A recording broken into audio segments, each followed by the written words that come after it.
Man.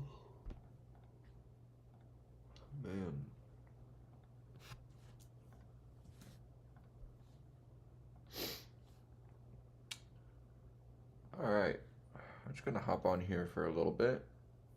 Probably less than an hour or so. Not too long. Um, just wanted to get a little bit of programming done before I go to bed. I just was tired today, guys. I just got home from work, ate some dinner, and just fell asleep on the couch. Fell asleep on the couch.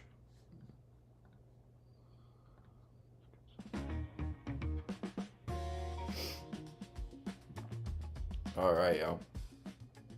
Let's get something a little bit more chill.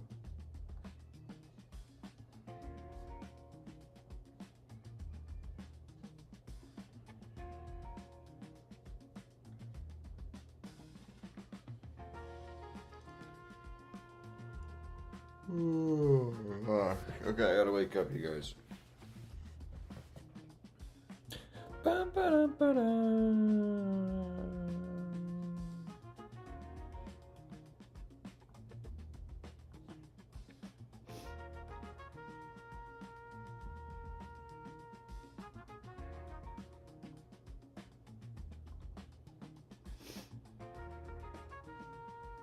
I got chat loaded up. Let's put on the TTS. Let's have some fun today.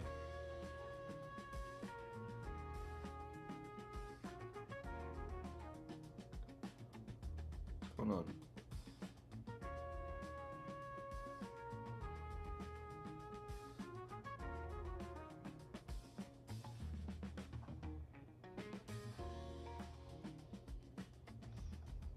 There we go.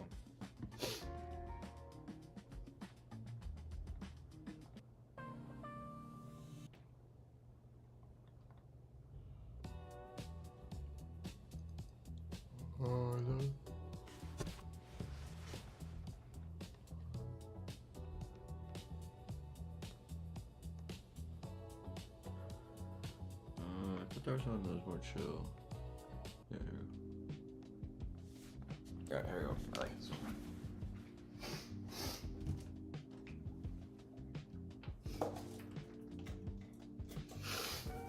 There we go. I'll blow my nose real quick. I'm sniffing.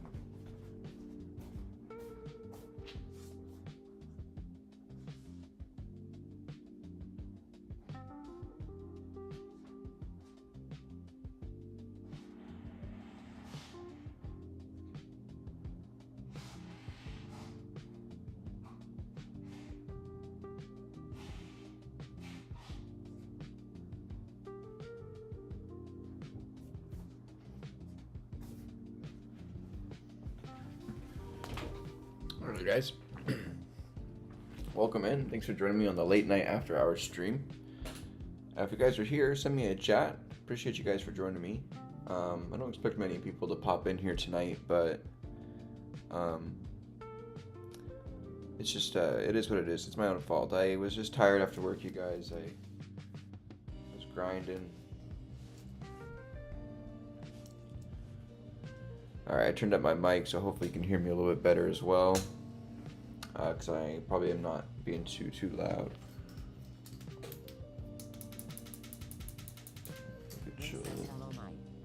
Yo, Ray, dude, what's going on? I didn't expect you to be here again. Late night. Thought I might have missed you. In the normal crew. Alright, you guys, I just wanted to quickly implement the shipping portion of the pricing module for our script, and then we can watch some videos and hang out. I think would be fun to watch. Like I've been watching this recent YouTuber, shout out Kevin Fang. Shout out, like, it will mean anything. He's got 200k subs, but Kevin Fang on YouTube, he's got some really great videos on data breaches regarding like IT security and stuff on YouTube and some like major Fortune 500 companies. So I figured we watch one of his videos and like react and just have a chill night. I did take a nap after work, so that's why I didn't stream. So I apologize, you guys. I got home from work, I had some dinner, and I sat down in my on my bed for a second, laid back. My cat came up to me on my lap. I started petting her, and I just fell asleep. You guys, it's I'm tired, so it was my first day back after the long weekend, so I had to get back in the flow of it, right? That's my excuse, we'll say. Let me go ahead and I'll ping the Discord here. I'll apologize on the Discord to our people here. If you're not in the Discord, make sure you join the Discord. It's a great place to be. Hey, how's it going, Ami? What happened to our Discord?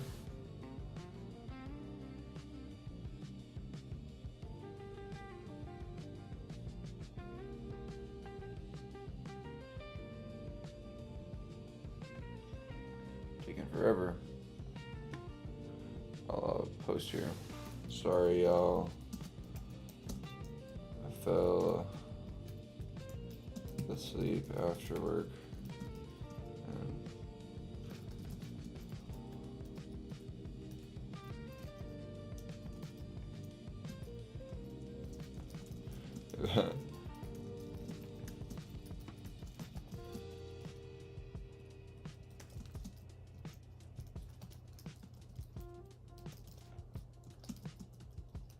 I am streaming.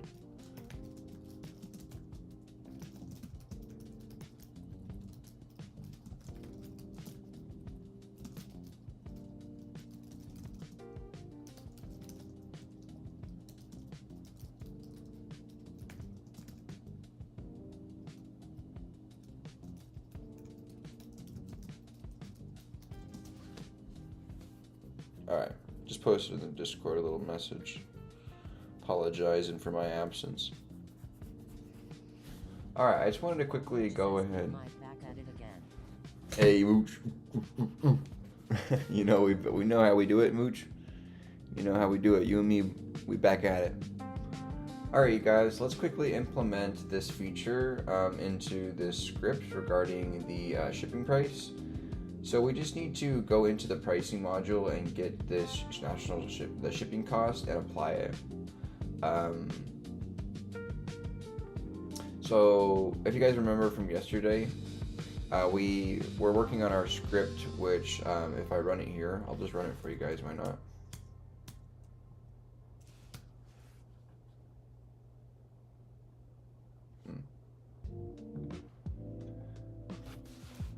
Give me my virtual environment.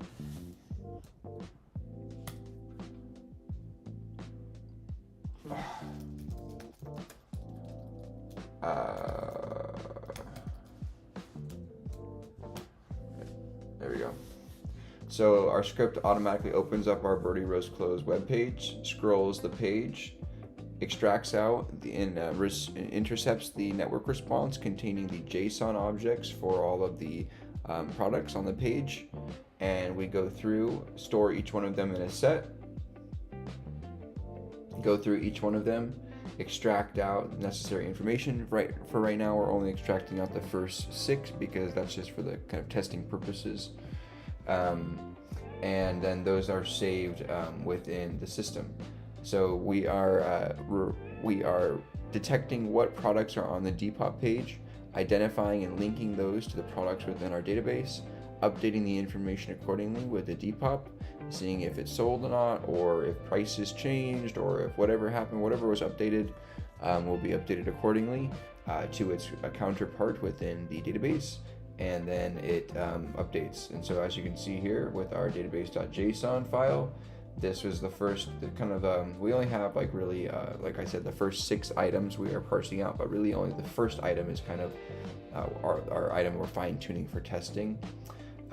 This guy right here, that shirt with the baseball on it, the baseball tee, we are extracting it out, getting all the necessary information out of it. How many mg of caffeine do you drink per day?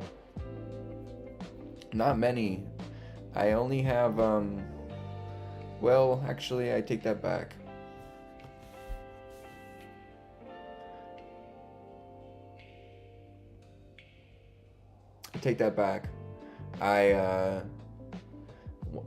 When I get to work, I'll sometimes have a coffee. So, but I usually only drink about half of it. And then at lunch, I'll usually get a soda and I'll have a few refills. So, and then when I got home from work, I made some tea when I got home from work, some green tea, and I drank, some of it, but I still even crashed after that. My must have been tired, man. But I've got some mango lemonade here. I've been swigging on. Okay. So, I don't think too much, but it might be a lot. I'm not sure. All right, so yesterday, right, we wrote this part where we got our pricing model kind of set up, and we got the necessary information. Does this work 9-5? Yeah, basically. Give or take, 30 minutes here and there. For you guys that don't know, I work as a formulation chemist for a biotech company. I have a degree in human biology and a minor in chemistry. And I've been teaching myself how to code every day for a little over a year now. We built some pretty cool projects and come quite a far way with just self-taught learning through books, courses, and online resources for free. I have a Discord down below with my entire roadmap where you guys can get access to all of my resources I use for learning. And if you guys want kind of a similar path, feel free to ask any questions. I'm very honest, and I'm 100% honest and transparent. I code everything pretty much 99% of what I... Sinric says so 9-5, then you learn programming as a hobby. She should at least need 300 milligrams of caffeine. Yeah, dude. I might need to up my game up. I might need to up my intake because I'm crashing lately, guys. I've been just I'm tired. Because the thing about it is, like, in chemistry, it's not too much physical work. Yeah, I'm mixing stuff and walking around a lot from, machines to machines, testing in the lab, and the lab's quite large, but the main strains that come is, the decision-making and the data analysis that comes from it. So, my mind, I just get, really mentally tired. It's not, a physical tiredness. It's just, a mental. And then to also come and then exert more mental energy programming and stuff, where this really requires quite a bit of focus, at least while I was in the learning part. When I'm just sitting here after hours writing, it's kind of just fun. But when I'm watching lectures, I really want to be focused and paying attention. So it's this double-edged, the sword, man, I face. But trying to find the best balance. I've been taking a few days here and there, not streaming as often. I've been doing 5 days a week rather than 6 days a week or 5 days a week. Just having an extra day off to kind of recover, which really kind of actually helped a lot. Especially, I've been getting more videos out on the channel. You guys have probably been seeing that I uploaded and caught up. I'm all caught up. I can't imagine doing lead code after a 9-5. Oh, dude. Sinric says lol. Let me show you, man. We were grinding leak code for potential job interviews because we gave it a go. So when we got to the 1 year mark of programming, I said, okay, I'm gonna try to see if I can do a job interview. So I sent out some applications, and lo and behold, I got an interview for a software engineer chemist position for a startup. And I worked really hard to study. We studied leak code for 3 or 4 hours a day. We did tons of practice problems, not only leak code problems, but multi-step problems with ChatGPT to give us opening files, parsing through, extracting data, creating objects from it. Just a bunch of practice problems and scripting stuff. And dude, I got so worked up. So this is my leak code. I've solved 103 problems so far, a lot of which is cherry picked on the easy, I will say. But I've only been programming for a year, so I'm learning algorithms right now. We're reading Introduction to Algorithms by CLRS, the MIT staff that wrote that one, and I'm uploading videos to the channel. So be on the lookout on the channel. Tomorrow I will be uploading. Or not tomorrow, maybe the day after, maybe tomorrow if I get the thumbnail made. Code is really good.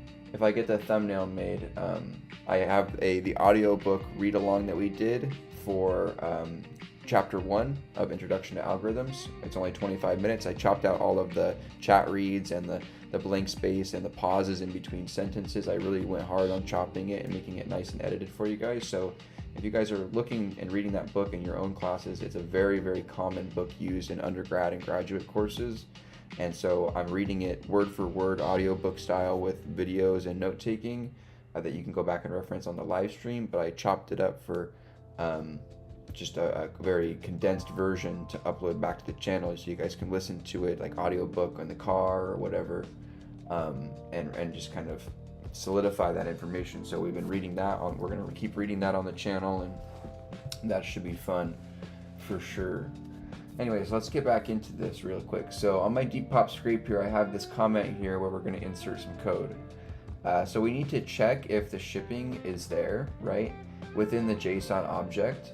And then if there is a shipping object, we need to extract out the information and insert it within our product here, pricing model. So our product has a pricing model that is returned by this function. That I just have this function that just sets up this pricing model, very static model, in terms of just this kind of JSON object here. And it then just returns the object and sets it as an instance variable, self.pricing. So we wrote this last stream yesterday, or not, we've been working on it for on and off over the course of a few days. I think we worked on it yesterday, if I remember right.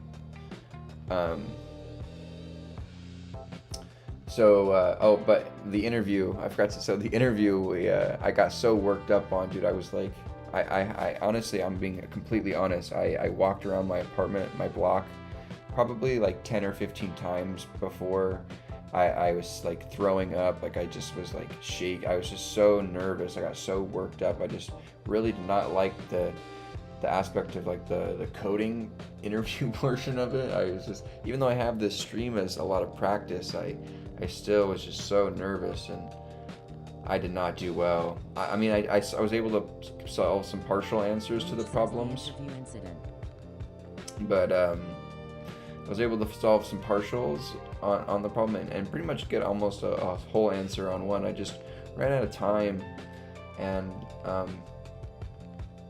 whatnot. And I mean, I don't think it was about maybe solving the answer completely, but I think my nerves really just put me in a bad place. But because I like to code for fun and chill and build stuff, and and I get that coding can be stressful at a company, so I don't know how I feel about it. We'll see if I'll give it another go if we decide to start throwing out the resume again. I haven't applied to any more software engineer jobs since I've been scarred. I've been scarred, boys. But the thing that's kind of funny is it was a software engineer chemist, so they were looking for a chemist with software skills, which I think I could do really well for them. But they didn't ask me a single question on chemistry, not one. So they honestly just wanted someone. They just wanted a software engineer, in my opinion, like a probably someone that was a little bit better than me. But it's okay. We live and we learn. We move on. Okay, let's put this in. Okay, so we need to, in the shipping here, this is where we're going to insert it. We have an amount, currency, and a type, and then a final price key that we also need to detect if it's sold. So let's also add that here, right? So update the final price key if item, if product sold, and within class pricing, self.pricing. If product sold. What you guys have been working on. If you guys are here on the after hour stream, leave a like. I really appreciate it. Let me know what you guys have been working on, your goals lately. Have you guys been watching I've caught up completely on my Harvard CS50X watch along series for 2025 that we've completed that course already. I've just had backdated videos to edit and upload, and so I've done that, and so we're just reeling them out over the course of the few days. So I'm super proud that we were able to get that done, finally. Okay, so let's do this. So let's look at the JSON object. So this goes into the product index of pricing, right? Index of national shipping cost, index of price breakdown is the, okay, so let's go ahead and set this up. I'll make my screen over here, and then let's bring this over here. Let's make this here. Okay, so if it's sold on Depop, so we're going to go into, so this is the discounted pricing dictionary. We'll go here and do shipping dictionary. So shipping dictionary is equal to the product that we're looping over, all the products that we're looping over, because we're nested within this loop, right? This for loop, and we're creating products over each product that we're looping over. Each JSON object, which is a product in this network response. We're going into the index, key index here of national shipping cost. Shipping. I was going to copy this. Screw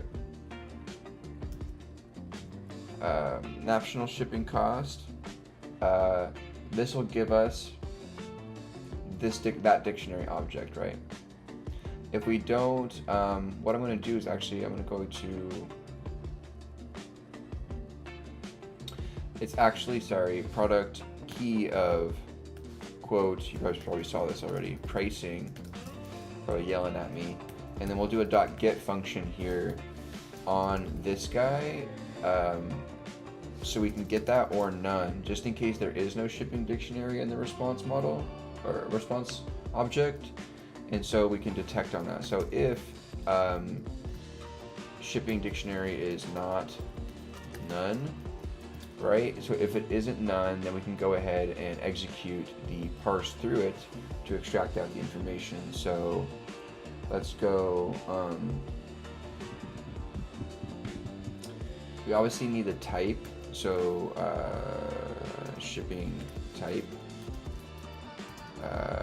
i.e. manual. Cashier says, one day I started learning coding, ran sudo rmrf like a true pro. Now I finally understand happiness in life because I have nothing left to lose. What? Manual shipping, and then I think it's Depop shipping is the other code. Manual ship, manual ship, manual ship.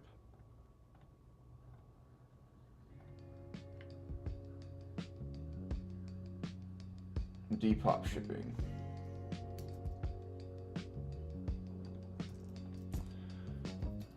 Okay, so if so we have the shipping dictionary. We want to go to shipping dictionary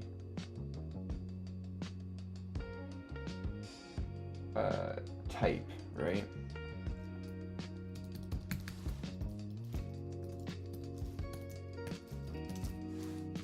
We'll do a .get here, I guess.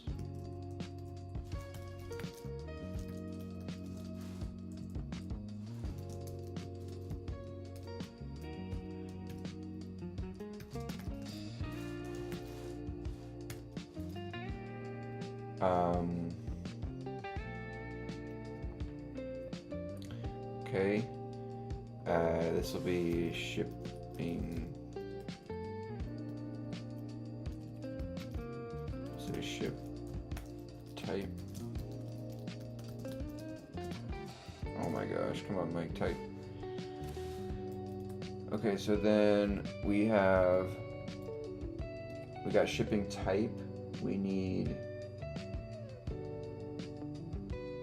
Axe says you Mikey. yo, how's it going on? You're up late, my guy. Are you international? I forgot. Ashir says, one day I started learning coding, ran, and I found it, I just love you because I think I'll lose. RMRF. Yeah, chill. We're not done. We might be a noob, but we're not too big noob. We're not big noob. I dare you to run that in your production though. for your work. Okay, ship type. And then we want to go into price amount. So, okay, so now we get the shipping amount.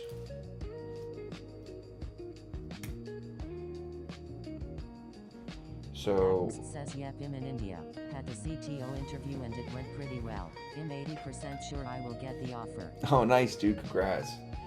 Anand, you'll have to give us the old referral, my guy. we gotta network. I'm just kidding, dude. I'm just kidding. But for real though. Nah, I'm just kidding. But nah, man, I'm just playing. No, we don't need no referral, but. Nah, man, no, just you got it. You just take the company, be you. Just have fun. So that's what someone clipped that. We gotta clip that. Average software engineer nowadays. Oh, you got a job interview? You're gonna get a job? Ah, that's fun, man. That's fun. I don't need no referral or anything. Oh, nice. I gotta stream after hours for the India crew. It seems like we got a lot of international folks that get in here. You have my referral, dude. Race as ass. Oh, just joking with you. No, good luck. You got it, dude. You've been working hard and grinding. We've been working hard grinding. You've been right here with us. You deserve it, my guy. All love to the community members. You are the interview. If you guys want how to get an interview, message him. He is the king at getting interviews. Okay, so the shipping amount is pretty easy. So we're just gonna go to shipping amount, right, is equal to the shipping dictionary. We'll do we're gonna go into price breakdown. Right, we're gonna go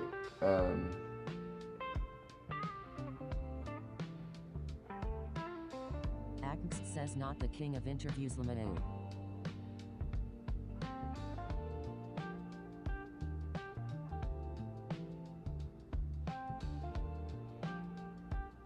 Angst says I mean Squire sounds ad.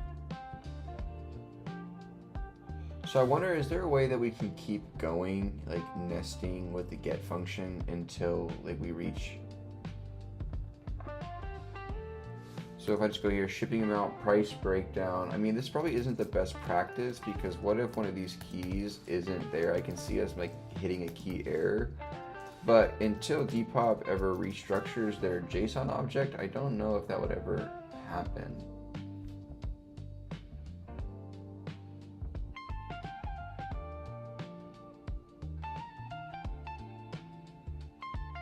No way they charged $11.69 for shipping of a single product. Really?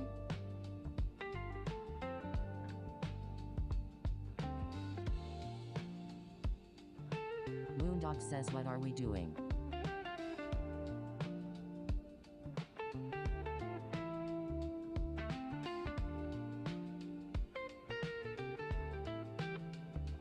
No, why? That's crazy. Who bought that? That's what Depop charges? $11.69 on a shipping charge? You can check with Boolean if conditions while using or while nesting to verify if each level of the key exists from left to right. You can check it with Boolean if conditions.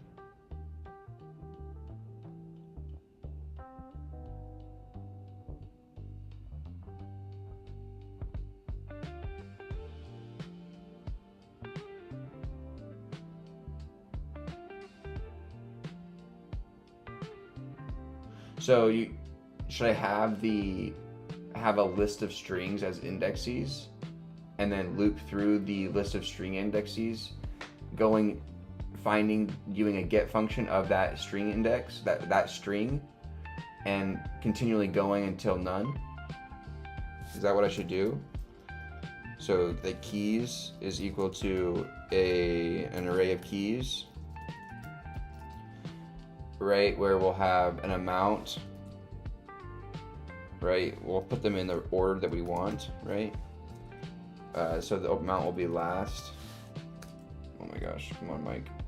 Price. And then obviously price breakdown.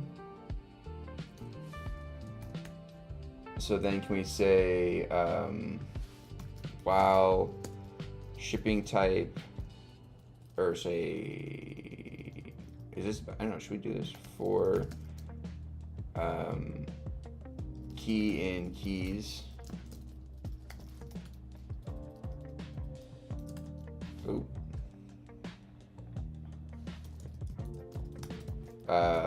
While, or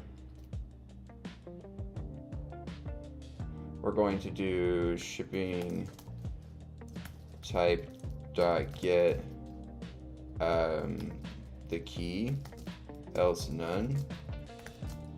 Or we could say something like if shipping dig, price breakdown, and shipping dig, price breakdown, price, and etc. I suppose is what I mean, or the inverse with double negative ors.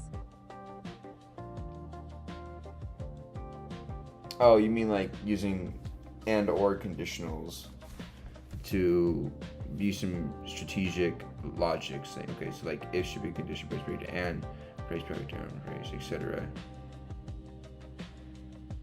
Okay, gotcha. It's probably better than looping. Okay, so then let's just say, okay, so let's back it up.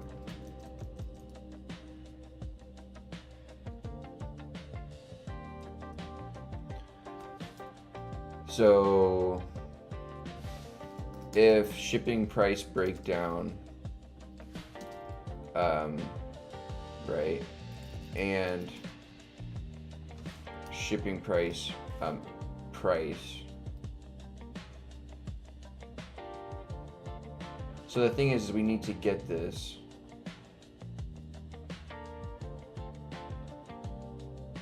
Is it better to do it with if, just nested ifs, or just a loop over that? I don't know. What's the trade-off?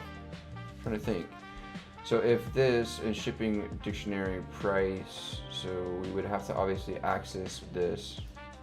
We know it's there. We would short circuit if it's not there. If it is there, we would access it here, go into price, and then can we say and would we go into all three of these at once? K says, if you're doing something like nesting, the loop method you're doing is incorrect. The looping method you're doing will work with nesting one time only unless you incorporate insane logic to loop with. K says within nests.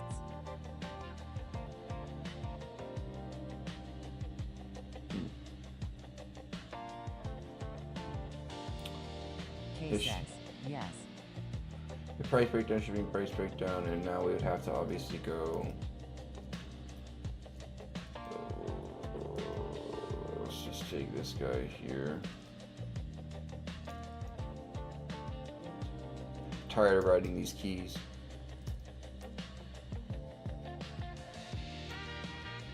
Wicked says this is gonna be my future ice dip. What's going on, Wicked? You've been learning to code? So if shipping dictionary and shipping price and all three of these together, right? So I'm gonna take this. I'm gonna say, let's go. Ooh. I am gonna query the almighty orb here. I'm gonna lower you though, so I can get the condensed view and say this. Is this a good way of checking for nested truths regarding key status? Conditionals work is that it will check That from would, left to right to verify if it exists and fail or should otherwise. I keep an array of the keys in order of nest and loop until Wicked says I'd say I've already learned the super basics. Loop until either reaching target endpoint or none, whichever. Good question. Your current check works, but it's verbose, brittle, and can get messy. With deeper nesting, there are better way patterns depending on how strict. So if shipping price breakdown and okay, your current approach fails key error if any key is missing since you're directly indexing it to without using get, right? Safer with the get. So if shipping price breakdown, else return an empty dictionary. Do we want to return an empty dictionary though? Oh, so you can chain these gets together then. Okay, I didn't really know you could chain these gets like that. Now, do we want to return an empty dictionary here? No. Wicked says just finished making a 2D game in Python, gonna start a top-down 3D in C++. Oh, there you go. Says app same logic I said, but nesting get. Yeah, I guess so, right? But then how do you save this variable? Oh, you just nest it together. So .get price. So rather than saving the variable, you just keep the variable and then you chain another get to it, right? And then we would also do a get price, get amount here.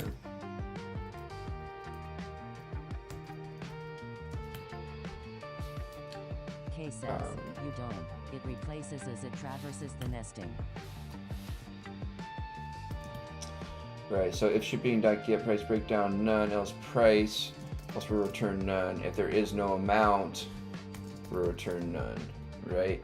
So if any instance of this gives us none, well, actually, do you want, because we're not actually saving a variable back here, so we'll say,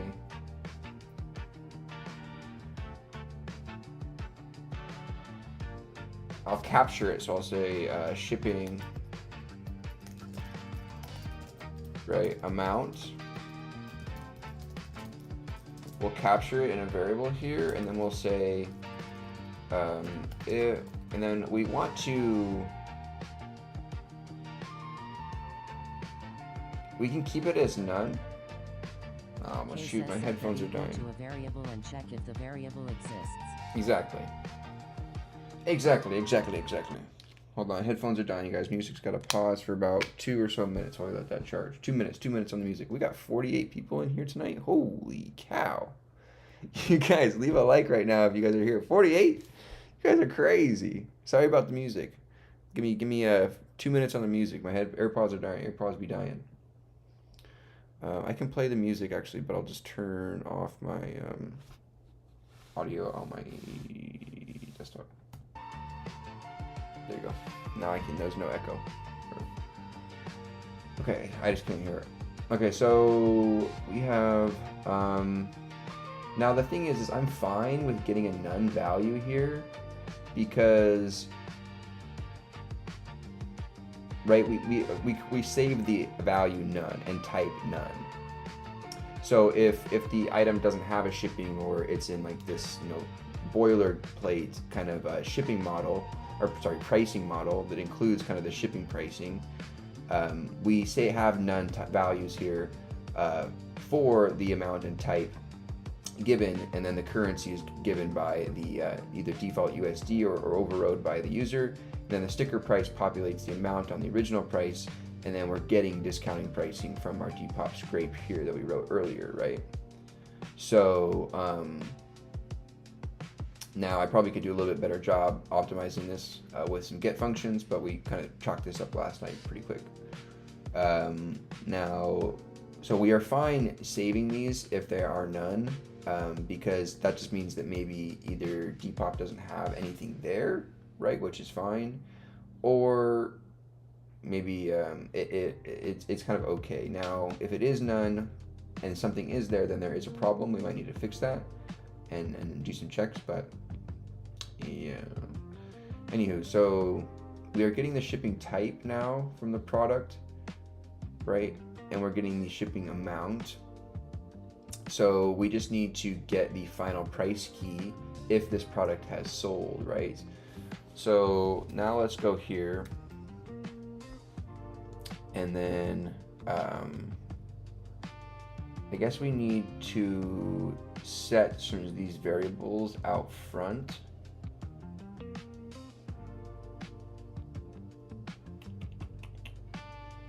Well, actually, let's just go like this. Let's do prod pricing. So the prod is just shorthand for the current one we're iterating over to create in this object. So let's just go into our pricing here. Oop, gosh, I cannot type tonight, guys. And then let's go into our shipping, right? And then we want to save type. And then if this just stays as none, that's fine. We don't care because it's going to match up none to none on the sync. And then here we'll do the same thing basically, but for the amount. So if this gets set to none, it's okay because this already has none. So when it syncs back up to the database to reflect, okay, the whole point of this is that we have these items that we're going to load, right? So for those that are new here, me and my girlfriend, we operate and run a business where we sell, we don't resell, we're more of a rehome. We rehome vintage clothing. A lot of our competitors get this kind of viewpoint or tag of resellers, where it kind of is typically known with like high markup and high margins, and it kind of almost like a ripoff at the end of the day. So we try to kind of deface that and provide a really good value for vintage clothing. Me and my girlfriend, we really like vintage clothing, even though, like I say, I wear the same 5 shirts over and over again. I'm just lazy like that, programmer stuff.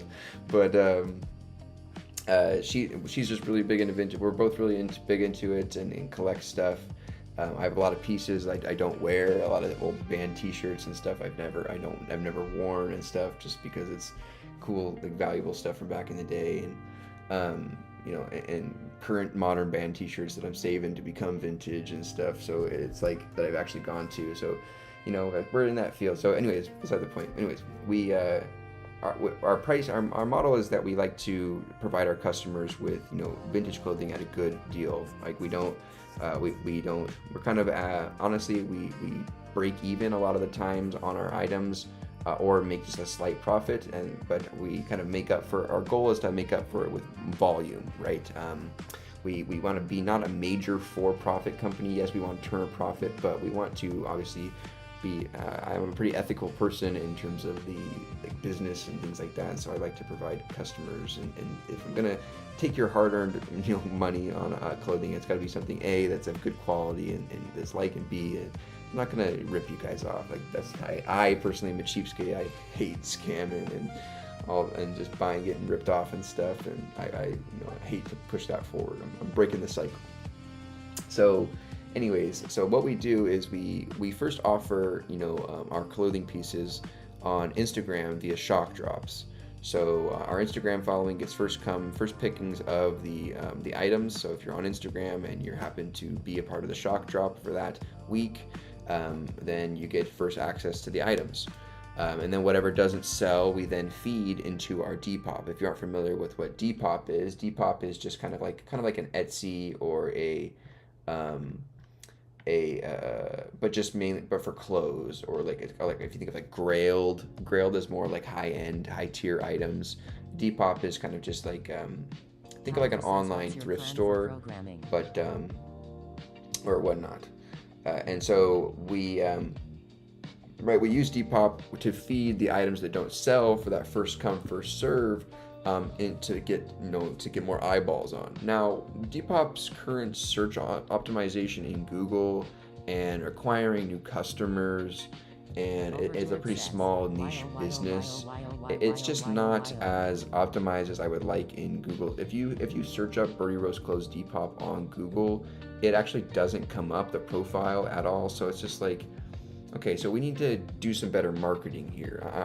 So the goal here let me break this down. The goal for this business is to kind of transition from a brick and mortar style. We are still going to sell physical products of vintage clothing, but to transition our brick and mortar style kind of previous ways of doing business into more of a tech-based company. So basically having automated scripts running and posting products, having automated accounting. So basically the only thing that we as owners of the company and creatives have to do is kind of come up with the marketing stuff, advertise, and curate clothes, and then obviously input them into our system, and then the system will kind of take care of everything else. Now, a part of this, I think, would be a kind of a good way to have this system be handled is to have like a site. And how we can do this is we have a Depop where we have items that are currently available. That's where kind of our overflow items that are not sold on Instagram that are currently available are, right? And so if we have a script right now that will run through, that's running through our Depop and basically extracting out the network responses, which is the JSON objects for each of the products that are listed, and saving them kind of one-to-one, mirroring what the Depop looks like to our database. And so if we post if we inquire an item and we input it into the system, all we have to do is say, okay, we inputted the item, and that's it, right? And then if we sell it on Instagram, if we sell it on Instagram right now, there is really kind of no way to like manually scrape some stories. I'm not sure. We'd have to figure it out, but I don't really think we should do that anyways and whatnot. It's kind of beside the point. It's more the Instagram is to be pretty personable with our customers. So what I'm trying to say is that I'm losing my train of thought. Oh, on the Instagram, says, yup, that makes sense. We do business there, take payments and stuff. But then on the Depop, what am I trying to say? Sorry, I'm losing my train of thought. It's late, guys. It's late. Go on, think. Yeah. So our script basically mirrors what is currently on the Depop. I remember. I'm all over the place, you guys. I apologize. But so all we have to do as owners and business owners is do some sort of initial intake, input the item into the system, and then if it sells on Instagram, then we have to do a manual entry, right? There's kind of no avoiding that, and that's just kind of the way of doing business because Instagram is a more personal one-to-one user to business owner to customer. Now, if we eventually want to figure out a way to scrape that, and we can, whatever, but we then don't have to tell the system the item is now on Depop. We can just go ahead and post it to Depop. And then the scraper will go through and detect that item is on Depop now. Say, oh, there's a new item on Depop. It's going to go and detect into our system, our database, oh, that item via the item number that's generated, the Birdie Rose Clothes item number that's generated, matches what was in the description of this new Depop item, right? There's no way to link the Depop system with our system unless we manually insert some sort of tag inside of either description or the title or something. And so what we're doing is in the description of the item on the Depop, we just are throwing in the Birdie Rose Clothes item number, our internal item number, so I can parse that out and detect which product that is, right? We have to have some sort of linkage, some sort of key linkage between Depop postings and our database. And so once we identify, okay, this item is new on Depop, oh, we found its counterpart in the database, we're going to sync up all of the Depop information, the Depop pricing, the Depop's associated shipping that they're giving it, right? Depop gives it the shipping information and stuff, as you can see here. If I zoom in, Depop assigns its own shipping and whatnot. It gives it some pricing if there's some discounts associated, right? Some of these items have discounts on them, which we wrote yesterday.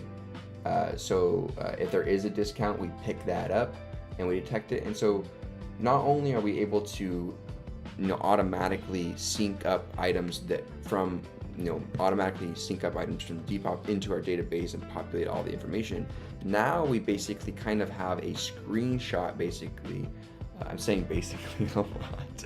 A screenshot of the entire Depop, database for Bury Rose Close at that instance. Kind of like a Git screenshot, I guess, or like basically it's just we have in memory what our Depop page looks like at that scrape.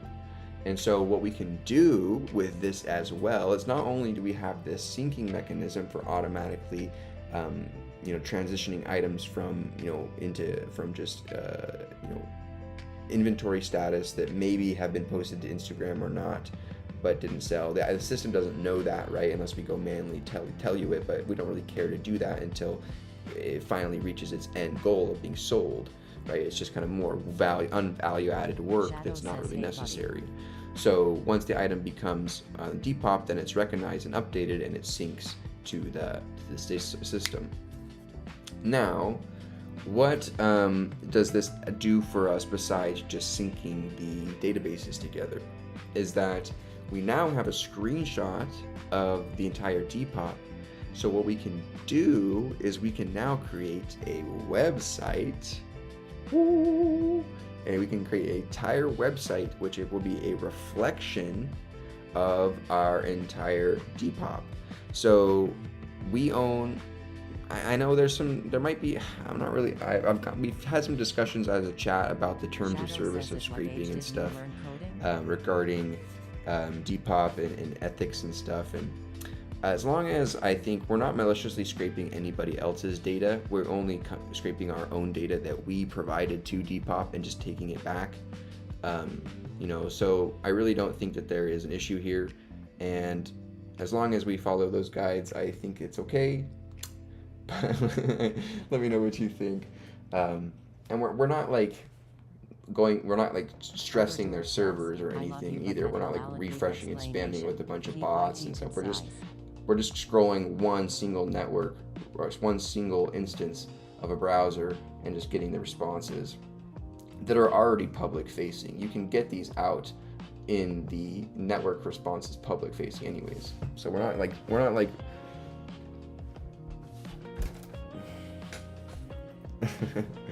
yeah, I know. It's a big project. People want to know what we're working on, so I wanted to explain it. You got to think about it overdue. There's a lot of new people here that come in all the time, so they want to get caught up on what we're working on. So now we can build a website, and the website will basically be able to, like I said, Depop's search engine optimization, searches, and it's just really bad in Google's search optimization or whatever. So we can create a website and have it be cool and creative and just have a one-to-one mimic of what products are currently available on the Depop. And then what we can do, which is pretty cool as well, is we don't need to offer a checkout carting system on our end. We can just use Depop services and shipping services, which we currently already are, or the items are currently already listed, to do that for us. We don't want to have the items listed in two separate places because we don't want to double sell the item, because we're not selling multiples of the same item. Usually vintage items are one of one. We might find, if we're lucky, two of the same item, but that's pretty rare. And so we usually just treat each individual item as its own individual object. And so there is no stock, basically, right? And so we can create a site that mimics all of the reflects and mirrors the entire Depop available items, and then we can feed our customers that would like to check out to the Depop to do so and use their service to check out. So we are feeding customers back to the Depop to use their checkout services and gain their fees and whatnot. So again, our scraping is not impacting their sales at all at the end of the day, and revenue either. So we're not doing this to then remove customers from them and check out on our end to avoid their fees, because I think their fees are pretty reasonable for the services they provide. And so we're still abiding by that. Anywho, let's finish this code up here. Oh my gosh. So let's finish this up and then let's watch a video. I want to watch there's a YouTuber, Kevin Fang. He does these network security videos on YouTube, and I want to watch one with you guys for fun. I think it'd be so fun to watch one. Okay, let's go ahead and do this here. So we have the shipping dictionary, which we aren't really interested in. We are interested in just this final price key that's just associated with this pricing dictionary, right? So we want to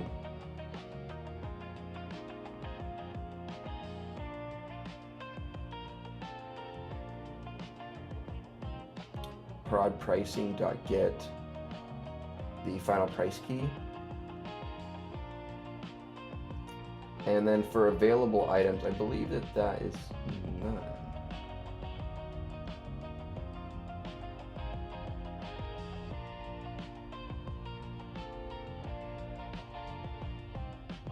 Okay, so how Depop is doing it is the final price key is just depicting basically, okay, this is the key from this current dictionary, right, that we're actually in. This is the key that the item is currently being listed as pricing. So if there is a discounted key dictionary object included as well as the original price, and the final price key is selected to the discounted price, then that is the one that's kind of shown on the page.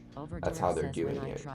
So now it doesn't, this final price key does not depict a final price as in sold. This final price key depicts as what is being displayed as the price, and then obviously it probably does reflect the final price as in sold that was captured like at the end too, right? Because then if we go to like a sold item here, right, if we go to a sold item and look up its pricing, see this one is discounted here, and you can see that this discounted final price key is discounted here.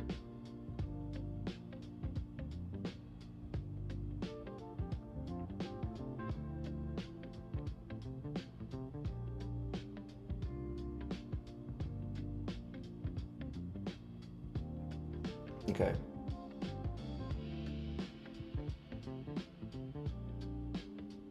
When I try to scrape, I get stuck on Cloudflare's verified page. What are you trying to scrape over to?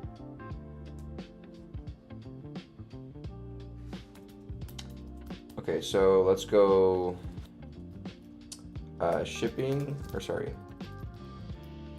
product pricing .get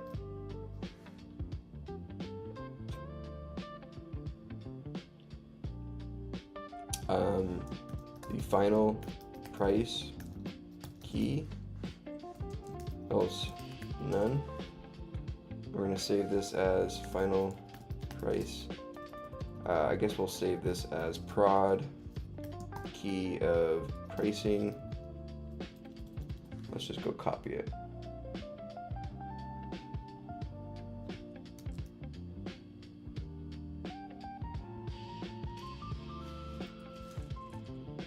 And then we'll save it pricing final pricing, right? That'll save that there, which if it is none, that's fine because it detected. Okay, so let's see if this works. Man, it took us like an hour to write 3 lines of code because we're a yapper over here. Call me the Primogen when I watch his videos. That's so funny. He's known for that reputation of taking like 2 hours to react to a 10-minute video. Wrote 5 lines of code in an hour because I just was yapping here. Jeez, come on, Mike. Alright, let's see if this works. So what we're going to be looking for here to tell if this works, how will we know? Our database JSON here will have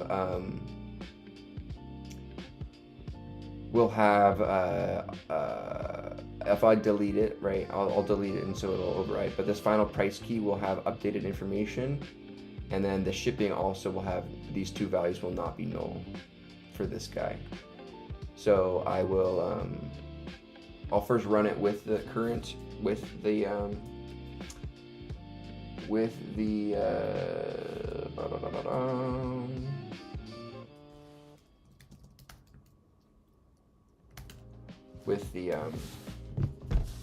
the file. Oh my gosh, dude, it's late. I cannot think, guys. Oh no. Okay, so we got an error here. Product object not scriptable. Oh shoot.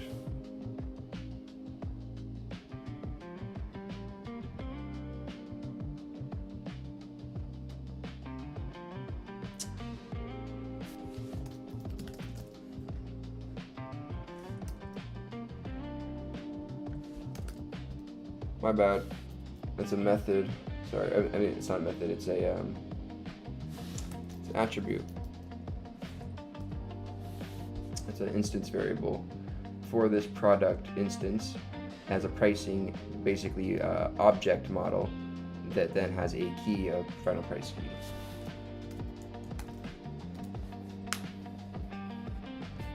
There it goes.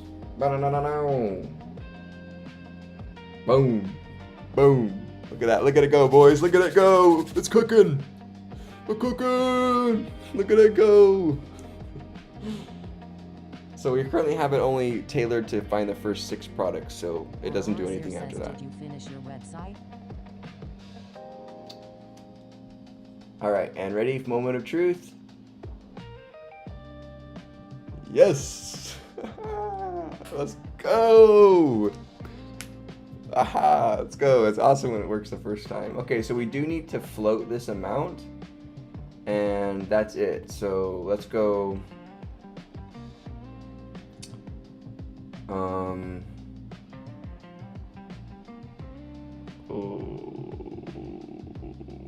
I don't want to float a potential none.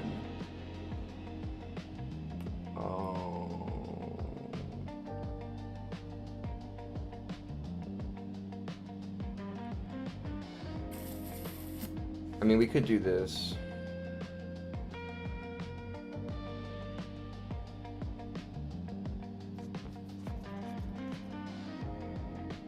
We could I guess we'll just have to do that. I'm being lazy. Come on, Mike. Don't be lazy. Don't be lazy. So we'll save this as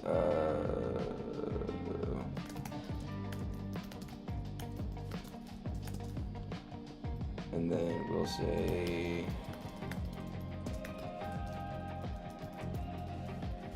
this key. So if we have one, we're going to try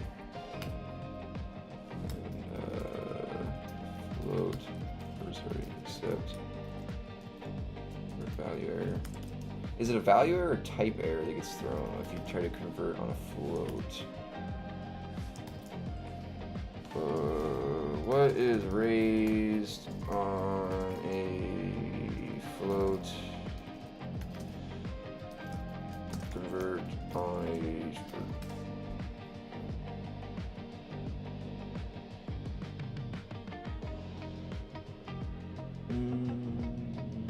value error.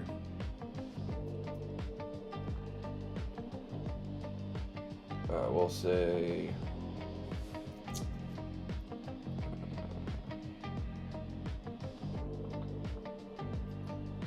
I don't know. We'll put something there later. I have to go back through and put stuff in my errors. I haven't done that. We're going to. Slow says I heard somewhere that saving price amounts isn't for the sense if of you going can't slowly float or it, rounding errors. Why wouldn't you be able to float it?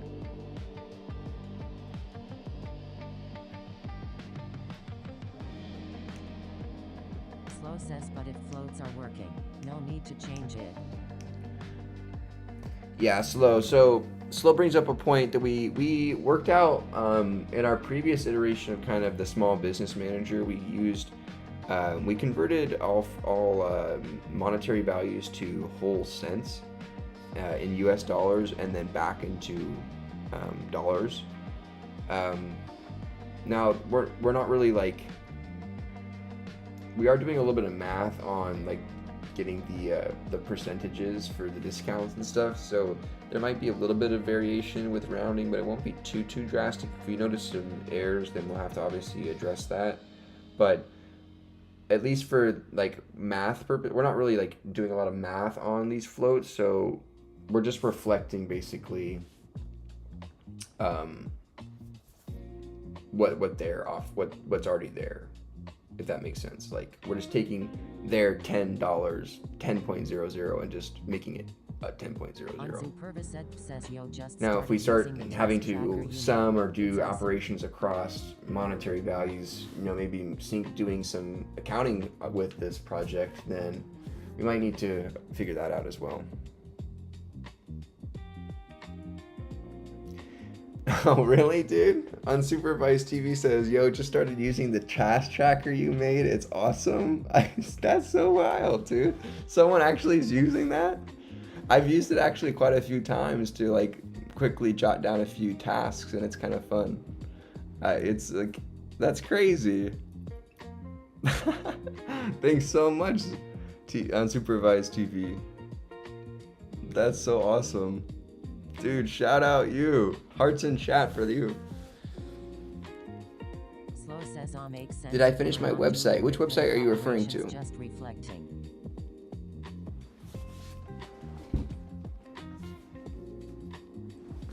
Okay.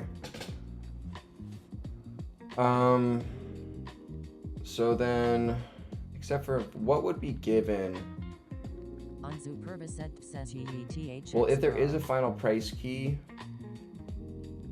Oh no, why are we trying to float the final price key?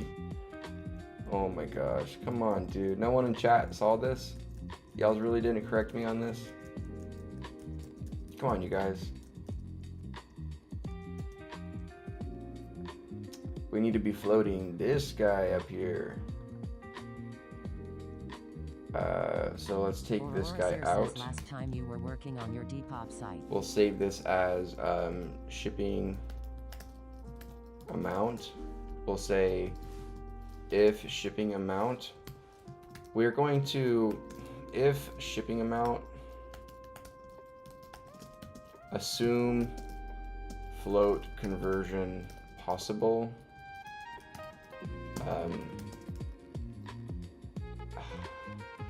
There shouldn't be anything else but a value in here that can be converted to a float for an amount key, right? So it's kind of silly, but I mean, I will try accept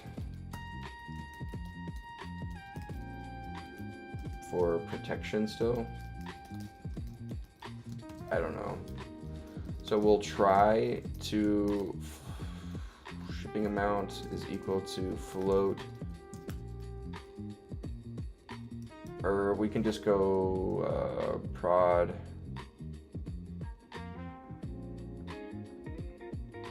I think I have it. Yep, I had it cut. We'll float the shipping amount and save it here. Accept a value error.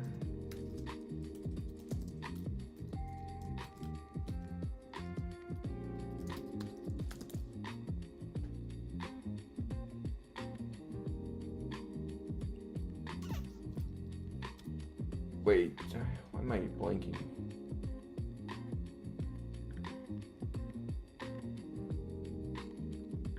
Do you put the value error below the accept? I think so, right?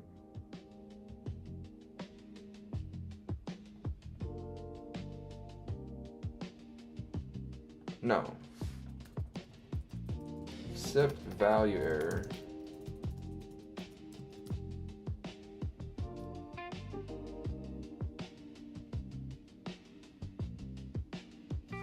Why am I blanking? Show me simple example of try accept.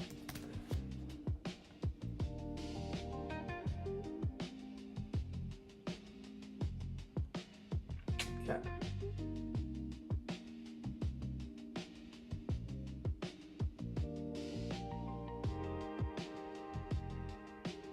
So if you do you catch it? I always forget. Do you catch it like this?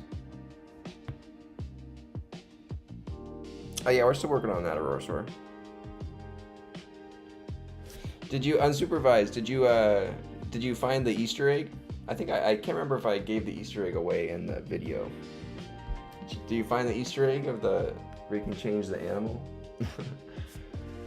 Accept value error. Would this be the right way to do it?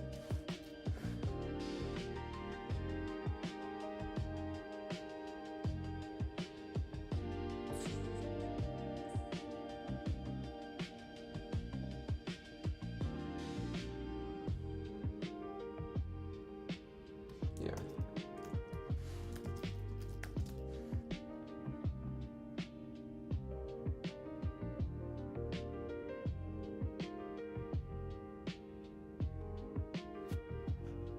Okay, so then let's go ahead and delete our database. And then let's also delete our product pictures. And let's run. Come on, baby! Downloading pictures, going through, boom. Nice, let's go! We are programmer! Programmer! Let's go, we are a programmer. What do you know? What do you know? I can't remember what the try except format looks like. It's been a little bit. It's late night. My brain's not working, but we call ourselves a programmer. All right, so we got the images, perfect, of the first 6 items because we're hard coded to stop there. Perfect. Database JSON. Shipping has a float conversion. Nice. So this should have shipping as well. Yep. Final price key. This one should as well. Shipping. This one's not discounted. That's why this is still null. Whereas this one is discounted, so that's why that one has it.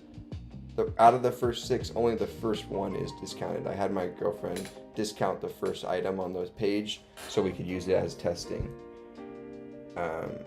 And then no discount. This one's got its shipping. Good.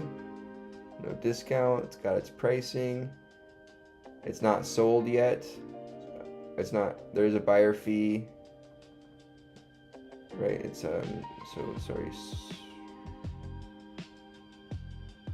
Sold equals false.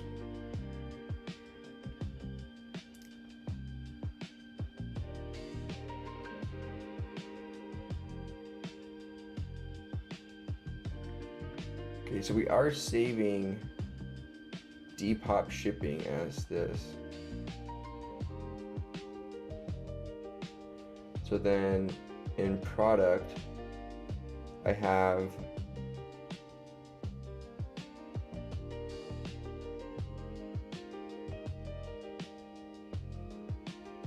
so I'm not including shipping in here at all, other than right here. Good. Okay, so there is no instance variable. I think I maybe deleted it, of shipping type. So we don't have to, we can just match then Depops.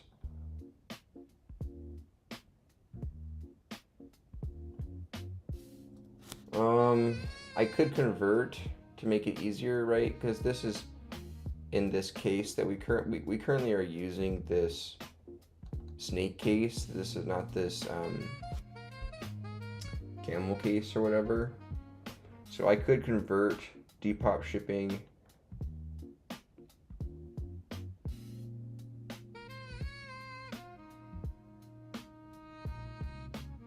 I mean, it's not super crazy.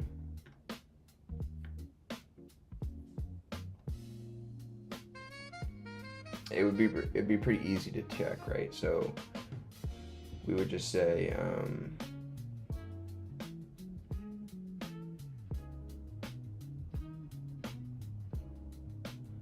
so the type here,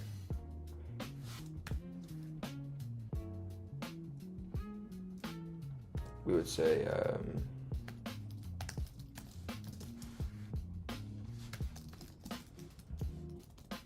we could just say match shipping type to the following cases of manual shipping and case depop shipping, and then we're going to just save equal to quote manual shipping, and then depop. Now I might be able to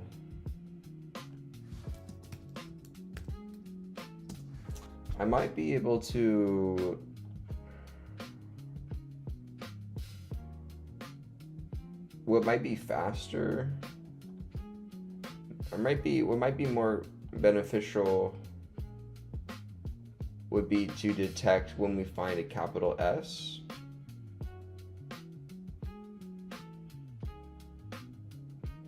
And then split on that capital S. And then go all lower and insert. Yeah, let's do that. That'll be way easier actually. So if shipping type, we're going to do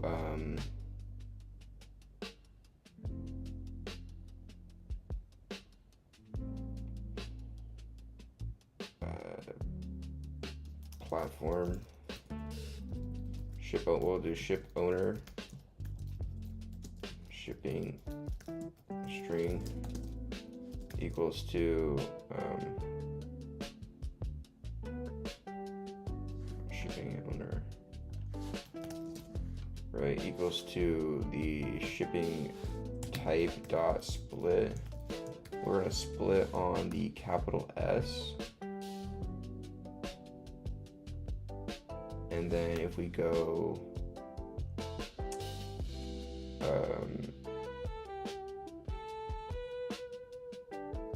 here equals to shipping owner dot lower plus a underscore plus shipping string dot lower.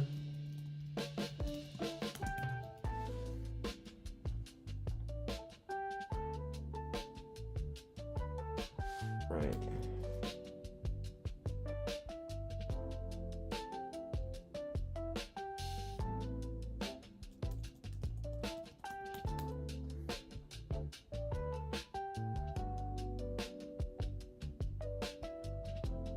Okay, let's see if that works.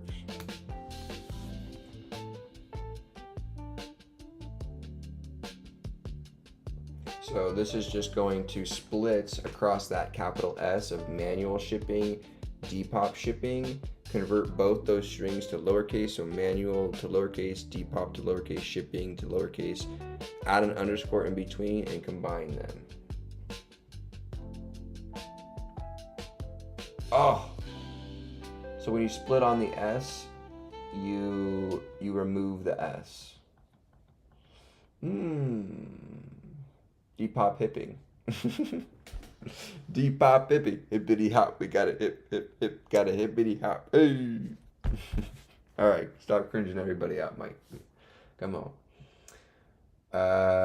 So we'd obviously have to add an S here, but let's see. I want to see. Let's prompt. Let's say dot split on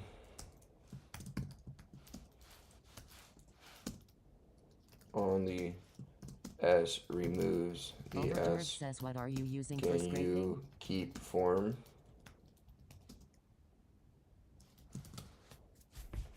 Good eye. Split S always removes a delimiter. If you want to keep a delimiter, you've got a couple of options. Regex was capturing the group.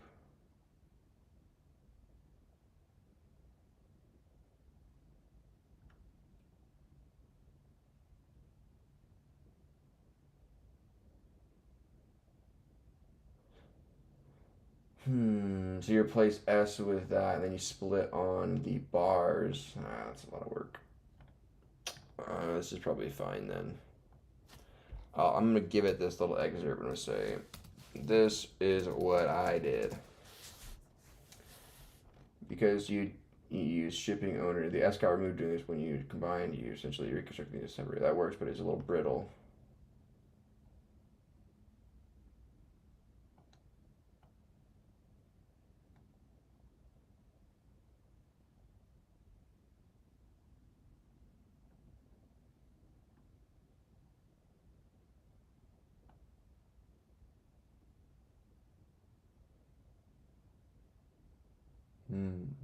Shipping typed out, replace shipping with a blank. Oh, that's a good idea too.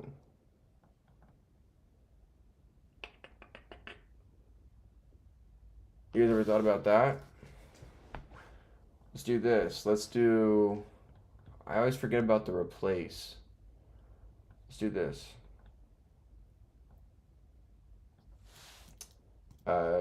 Shipping type dot replace shipping with nothing, right? Then let's do ship string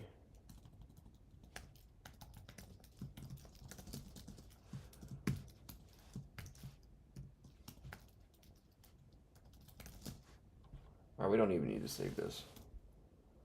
We'll replace this with nothing.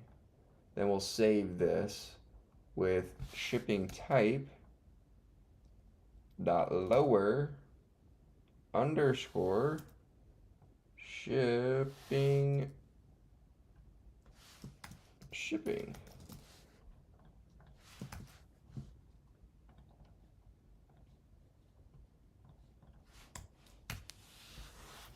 Show me the money. Come on. Bring it home. Come on. Let's see it work.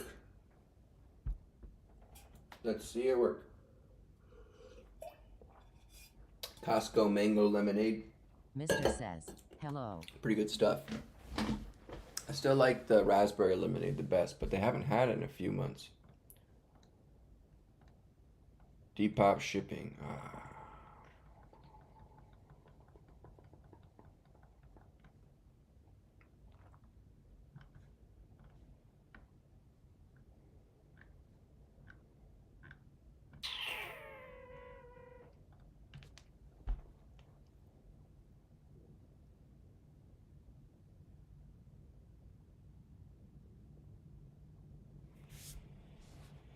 How do you use a replace function?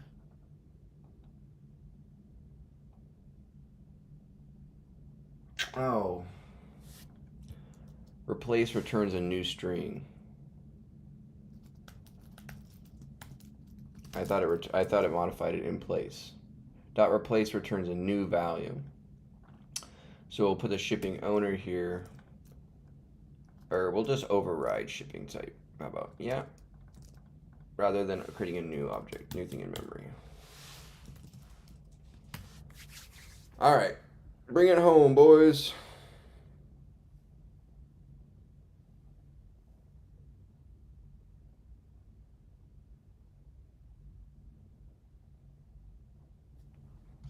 Oh shoot, my music stopped. Oh. There we go. Let's go.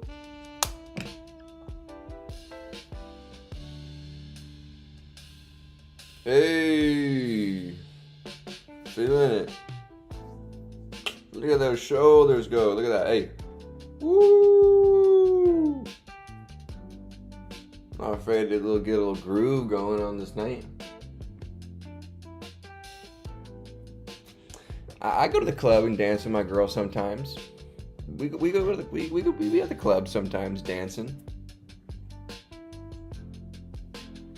I'm not afraid. I'm not afraid, boys. Is it huge W for the dad? Is it huge W for the dev? How's it going, mister? Mr. Welcome, says, welcome. I think so. Welcome, welcome, welcome. What are you using for the scraping? I'm using Playwright to do the scraping. Woo! Can't help but just groove a little bit to this.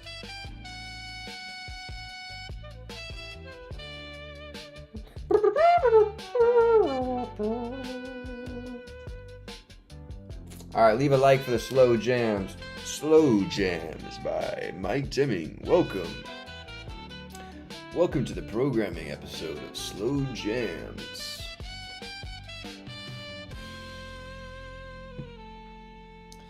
Alright, you guys, cool. So we wrote that. So now we have Mr. our... says, so, I'm kinda new here. What exactly are you doing? What's up, dude? So we just successfully modified our web scraper project to account for the pricing model of the Depop. So we are appropriately reflecting the Depop pricing into our database for each of the products on our web scrape. So we get out the original price. If there is a discounted price, it gets that out as well. It maps the shipping to this and then maps the final price key as well.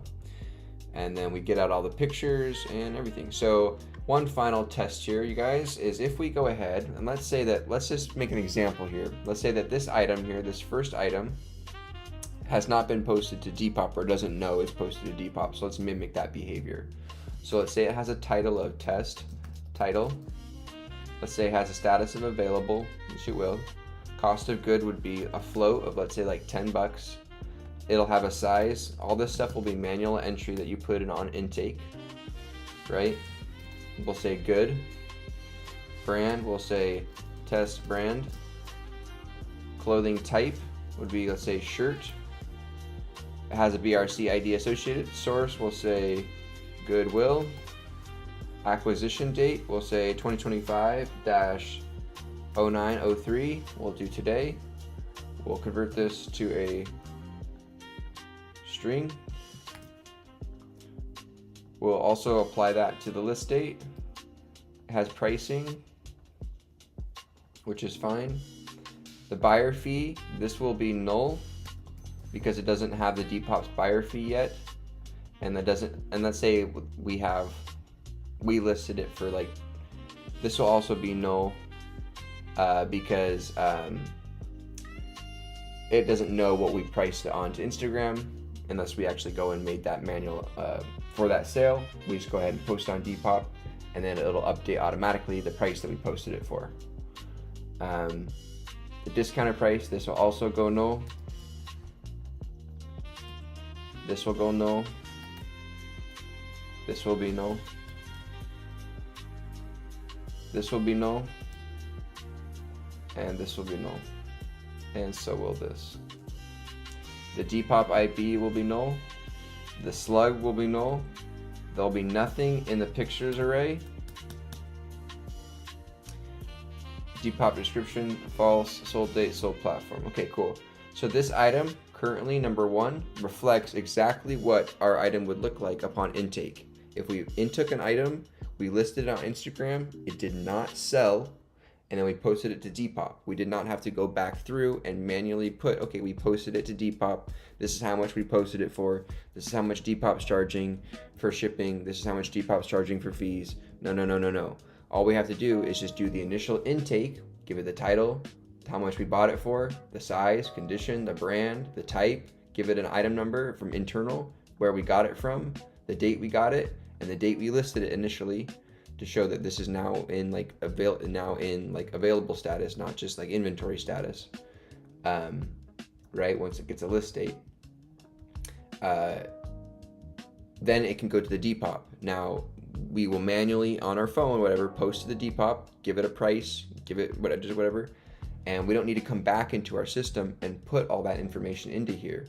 Our scraper will go through, detect that that's a new product on our Depop, associate it with our database via that BRC item number key, right? That'll be in the description of the Depop product, and then fill in all of necessary information pertaining to pricing, Depop IDs, etc., while maintaining the already pre-built information such as title, status, yada yada yada. It'll change the status actually if it's sold or whatnot. So yeah, cool. But it'll keep our condition, it'll keep our brand, it'll keep our description. The description, actually, I have to kind of fine tune the description. I'm not sure what I want to do with that yet. Whether I want to have like descriptions be pre-made so that we can just copy those really easily into the Depop posting and just make it just really easy to post items. Have like an auto-formatted description be generated. But for right now, it's just pulling the Depop description. Or the description here would be a short phrase describing the item, and then we auto format a Depop description based on including that description of the item number, and kind of format a Depop description that will be used to post to Depop. I think that's what we'll probably end up doing. All right, let's run it here. Does that make sense? Anybody have any questions? Everybody following along? So everything should be maintained here except all the nulls. Most of them should be filled in with information. All right, come on. Here we go. Show me the money. Survey says. Survey says. Ding. Survey says.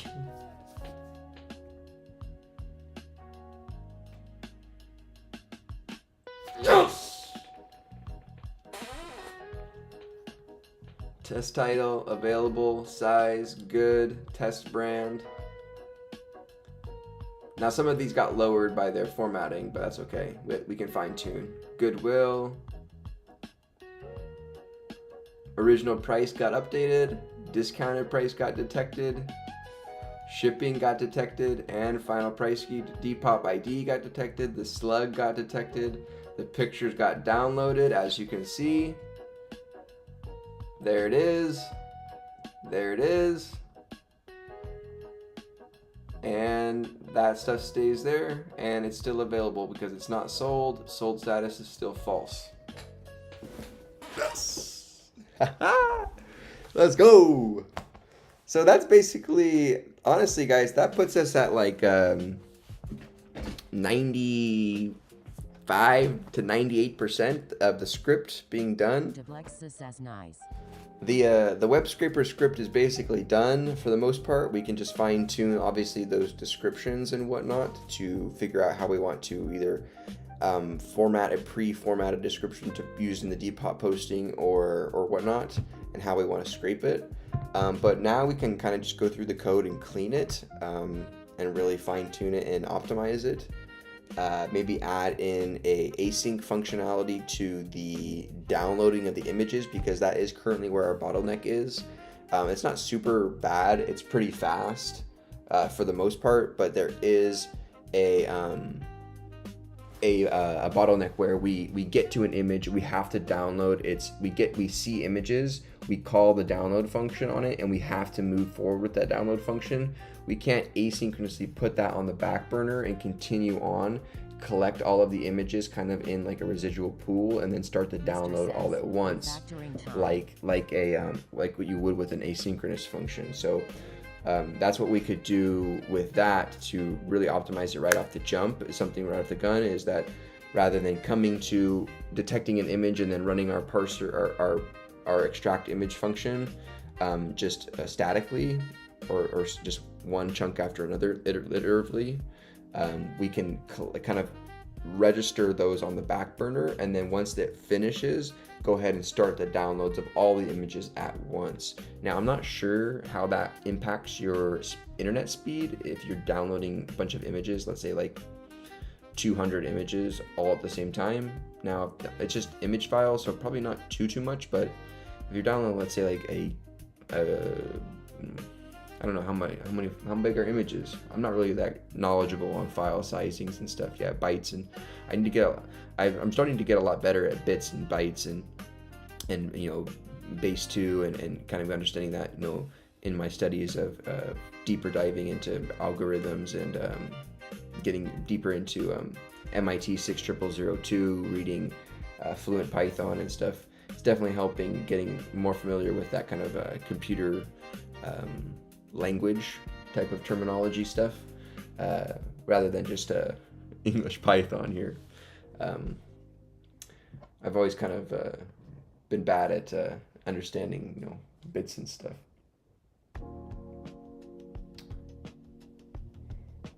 Okay, cool. When we did that elite code problem where you have to do like a base conversion from base 10 to base 2 or base 2 back to base 10, dude, I don't know why, but my brain just cannot wrap my head around the simple math behind it. Once I stepped away and wrote it out, I was like, oh my gosh, it's so easy. But in the moment, dude, I was just like, what is going on? It was just like it was so bizarre. All right, you guys, let's go ahead and push this up.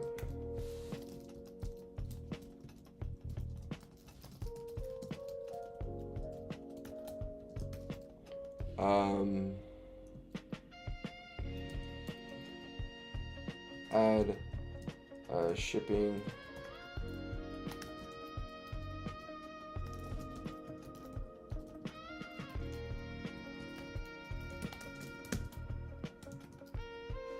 Add shipping price, shipping,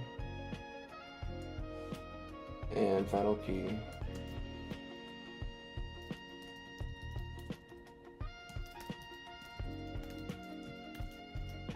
Mr. says, what exactly are you using for version control?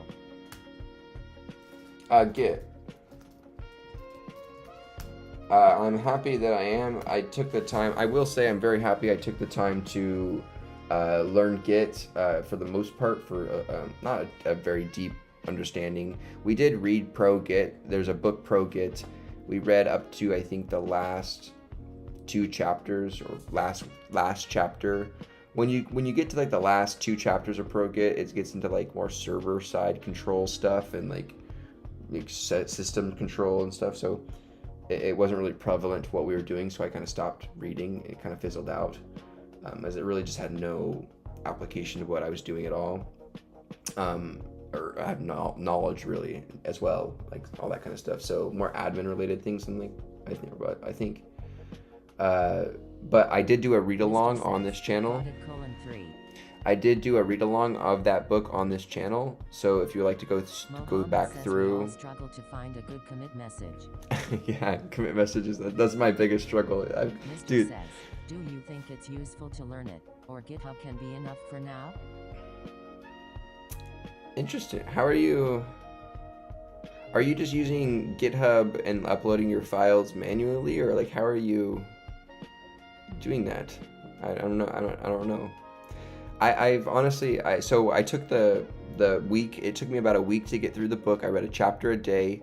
Each chapter was about 20 or 25 pages. It really wasn't long, 15 to 25 pages. So I committed a week of my life to reading Pro Git, at least the first 3/4 of the book, to get a general understanding and better understanding of what these commands did and what was actually going on. Now, if you ask me what rebasing is and stuff, no, good luck. But in terms of basics, ya boy, we good for the most part. Now, if you ask me to solve some and resolve some conflicts, then we have some problems. But anyways.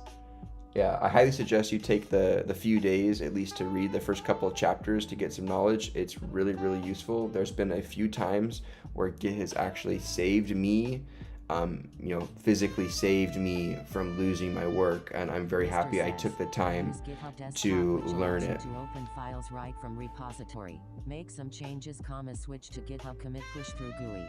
Oh, gotcha. Yeah, that's the GitHub desktop option is completely fine. Is probably fine too. Right, you can just kind of short circuit it by just using some commands. But maybe it's because I'm on Windows and there's some limitations for Mac OS. I'm not familiar a lot with this OS. No, I have the GitHub desktop app too, and so you can use that to access your repos as well and kind of stuff. Or you can just use Git and sync it up to an online repository with the SSH key and push your stuff up that way. But we have what was I saying? Yeah, so what I was working on a project, and I guess I accidentally like highlighted something I wasn't supposed to. Guy says, I mean eventually. I eventually need to rely on the git command anyway, so it's a better idea to start with it. Yeah, it's probably a good idea, boring guy. If you use GitHub workflows, so you can make it automatically build docs.exe for Python programs and other cool stuff. Yeah, we'll have to do a lot more research on this kind of thing. Slow. ChatGPT. Yeah, we'll have to ask too. That's a good idea. But anyways, I was saying, I keep losing my train of thought. I highlighted a big chunk of code in like a mass delete, and I included a segment that I wasn't supposed to, like a function like there was because I. So it's more of the like cool terminal stuff, bro. Just like when I first switched to Linux and learned command line. So I had to. So what I think happened was I had my function collapsed, and I accidentally included it on a delete, and it deleted the entire nested function. And because of that, and then I committed on top of that a few times, and I was like, and so I was going back through, and my program broke, and I was like, what happened? And I went through, my entire function was like gone. I was like, dude, no way. So I dug back through my commit history, and I literally just copied the function out of it and pasted it back in and committed again, and it was like, it saved my bacon so bad. It was like an hour worth of work, just like I had it saved. So I highly suggest you guys use Git, and plus Git is kind of like industry standard at a lot of places. I mean, a lot of places have some internal tools, probably like Meta or whatnot, but it's very widely used and popular, and a highly good skill to have on your resume, and show that you're using Git to commit on your GitHub, right? Let's go check out the old GitHub. You guys aren't following me on GitHub, you can follow me. I have I do, for all of the courses and books I read, I do take notes for each chapter, very in-depth kind of spark notes, providing the meat of what you need to know as I read it and what I find relevant. And so as you can see, I have quite the repository list here, from MIT 60002 we're taking right now, to Harvard CS50 P resources, to Harvard CS50X resources, to our various projects, our community projects, Fluent Python, the book we're reading, DSA and Python book that we've been reading, the Wackathon community project that we've been, SpectroSim we wrote, right? So I've got quite a few projects you can check out and get some inspiration for, and post your own projects in our Discord project showcase, link down below. It's a great place to be. Yeah, Mister, you should check it out. It's a good skill to learn, and it saved me a few times. I personally use Obsidian. I've just been using, people have suggested to use Obsidian or some other note-taking platforms, but honestly, I found a lot of just success in just keeping it pretty simple with just Markdown. I just been using Markdown format basically to just create some nice, neat notes. It's nothing real. I don't read anything too crazy. That's the thing, is like, Markdown notes like a boss. Yeah, just code blocks, you know. Is really good. I'll have to maybe look at Obsidian if it's not too big of a learning curve, because it's like kind of with like notes, like what's not broke, don't fix it. It's kind of like you can kind of like overkill your notes, I think, as well. Like you kind of need to find this like happy medium ground where you're doing just enough, getting enough information to where it's not cluttered, but organizing it to a point to where but keeping it organized to where it's not over organizing it or something. I don't know. But you guys can check out all my notes on my GitHub or my description. Guy says Obsidian is just Markdown. It works together really nice. I'll have to check it out. Yeah, people have been suggesting it for a while. I've just been can't teach an old dog new tricks. As I get older Mr. here. Says, I think Obsidian is close to Markdown thing. Just you can add hyperlinks and see it as a graph. Or Orazir says you can make it as simple or complex as you want. Mohammed says, for me, I don't take notes cause I never go back to them. Mr. says, Hyperlinks to other files. Mohammed says, for me, I don't take notes because I never go back to them. Mohammed, that's because you're not taking good enough notes. Or you're just a genius and you remember everything.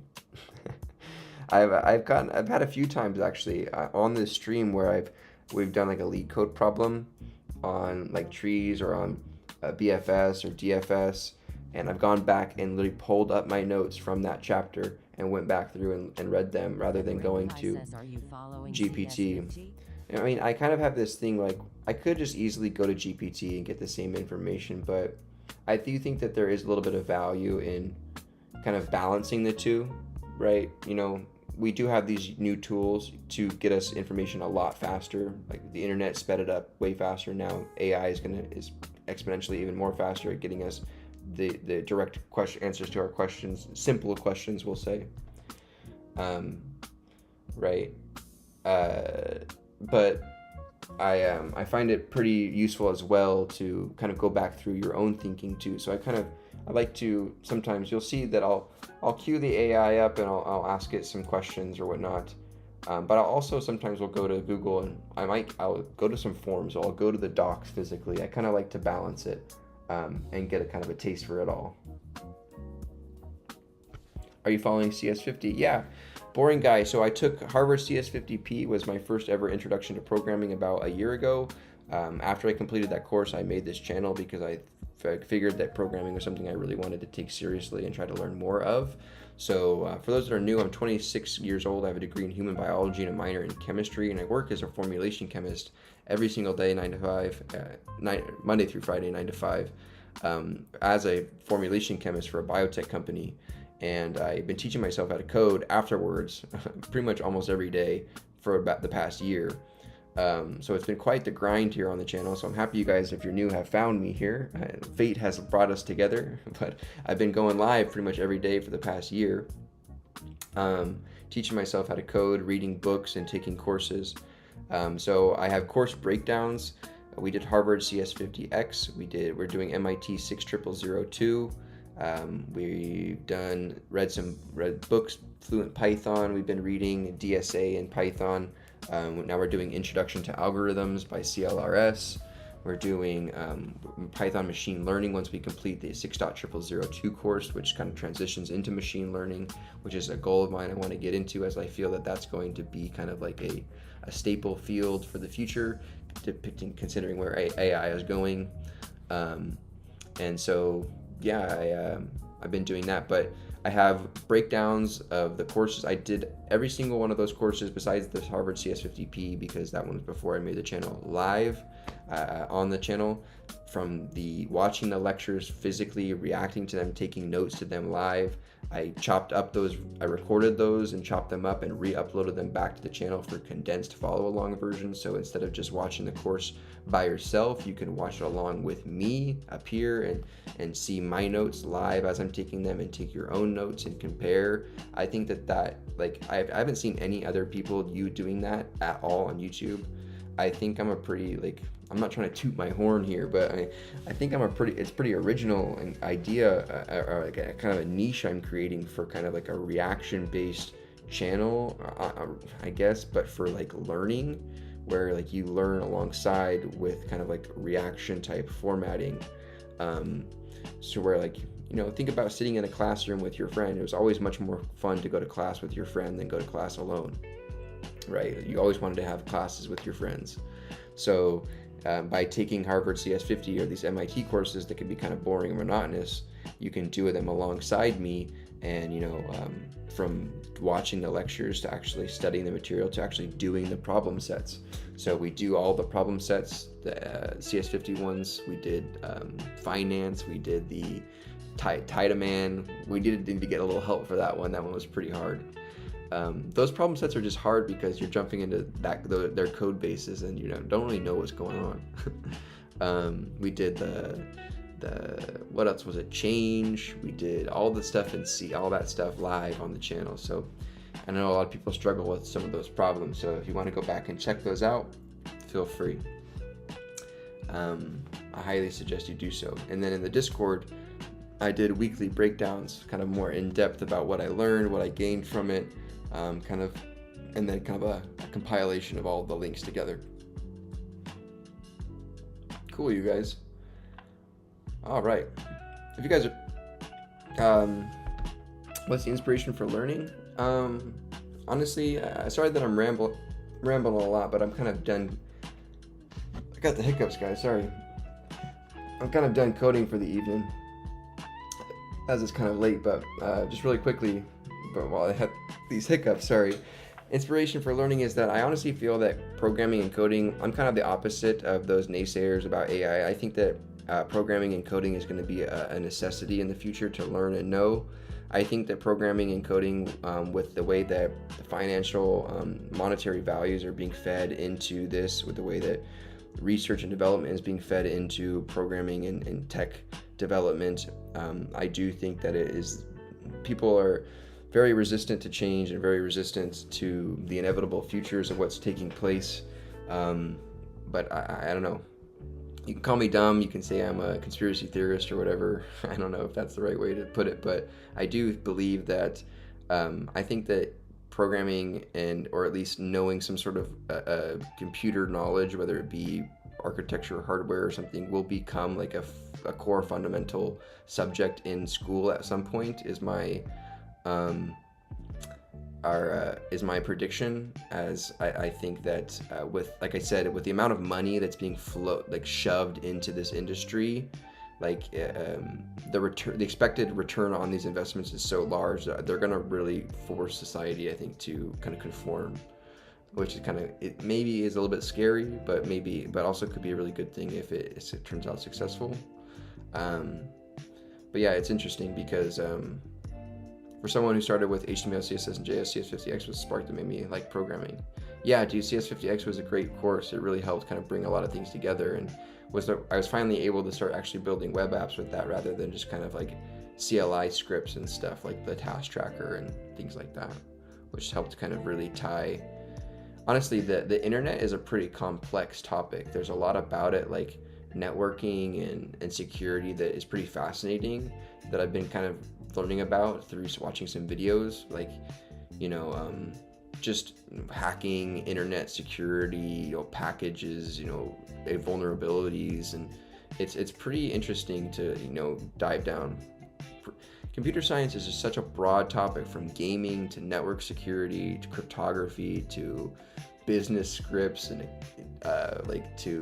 it can be used in anything. So honestly, I think people are really naive and I don't see a little bit, I don't know if that's the right word to say, foolish, to say that that AI might destroy it all, because it's such a broad topic and such a vast industry that of anything that and it's going to take at least like 15 or so years for government jobs to be taken over by AI models, because you have to have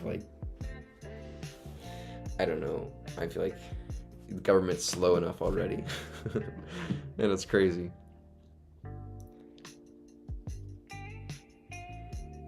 Nice, dude. From me, game dev industry became inspiration. Yeah, I honestly used to play a lot of games. I do play Counter-Strike every so often. Haven't played in a little bit though, but when we get to 3,000 subscribers, we're 30 subs away. We are going to do a Counter-Strike stream. So I do have it set up to where we did do a test stream a couple weeks back. So we're going to do, at 3,000 subscribers, we're going to do a Counter-Strike stream where we'll play a couple of Premier games and try to grind for some rank and open up some cases on stream and give away some skins for 3K as a thank you to you guys for all of our hard work, grinding, and just having some fun. We'll have a fun little gaming stream and kind of break it up. And I'm potentially also thinking about making a membership on the channel, but where we'll kind of play games behind the membership. But honestly, I'm finding a lot of difficulty finding time to play video games in general at all. I maybe play once every 2 weeks or so. So yeah, before that, I didn't even have a PC. I just recently bought a gaming PC to kind of get back into it and stream games for you guys every once in a while. But part of my commitment to programming was to sell my computer back in the day. A little over a year ago, I sold my computer and my gaming PC and I bought a MacBook Pro to really commit myself to learning and to limit myself for excuses and distractions. And then once I felt like I accomplished my goals of kind of learning how to program and teach myself, at least for the most part, I bought a computer again. Specs.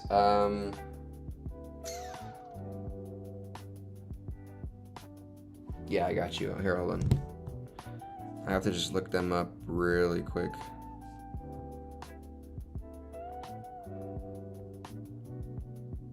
It's a pretty cool PC. I like it a lot.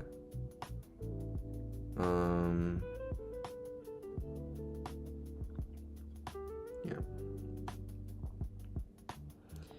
It's a Ryzen 5 9600X, a NVIDIA RTX 5700 Founders Edition, 32 gigabytes of DDR5, a gigabyte B650M gaming Wi-Fi motherboard, 1 terabyte NVMe SSD, and a 750 watt 80 plus gold PSU. So I probably will put another thing of memory in there, an SSD,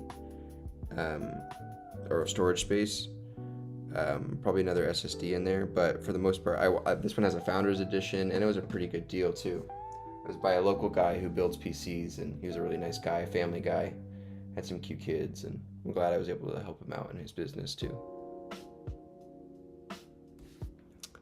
It was learning the low-level stuff in C for me. I remember when I was doing the image processing exercise, my mind was completely blown. Yeah, exactly. I really didn't realize that all that images was just a collection of pixels across a grid. That when you zoom out, if you think about it, like it's literally like Minecraft. Like what's funny about Minecraft to its core is that like it's kind of like very similar to like a computer, in just like a block being a bit, and then putting a bunch of blocks together to create bytes, and then having like redstone circuits to like do certain functions. Like Minecraft is just like a giant. It's really kind of funny to like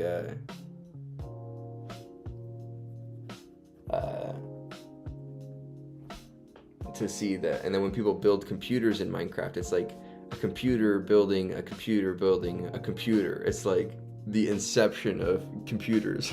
What do you guys think about that?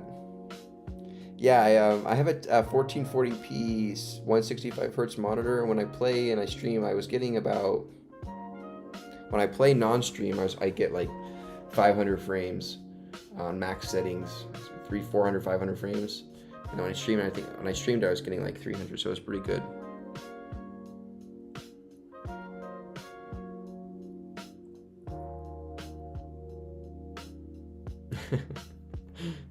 Gold is soft. You guys are funny.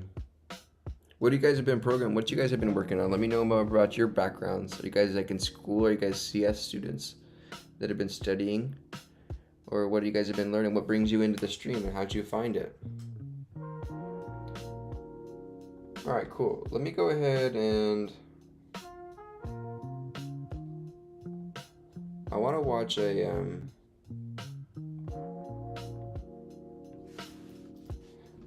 a video with you guys before we go to bed.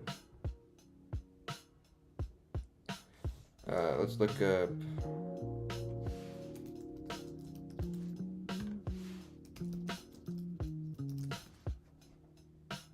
You guys haven't seen Kevin Fang on YouTube? It's a really awesome, makes a lot of really awesome videos. Which one should we watch? I found it on the main page recommendations. Nice, that's awesome. I'm glad YouTube's, if you guys are here, leave a like so you guys can, so your friends can get in here, and YouTube does a good job suggesting it if you keep liking the stream, so.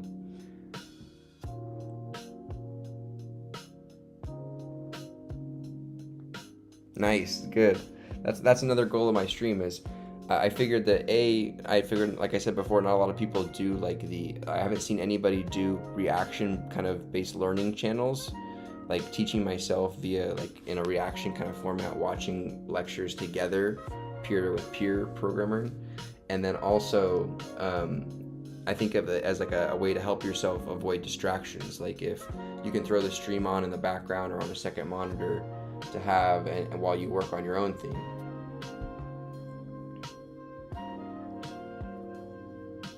Worked on several hackathons with my friends at college. That's awesome, dude. I've always wanted to.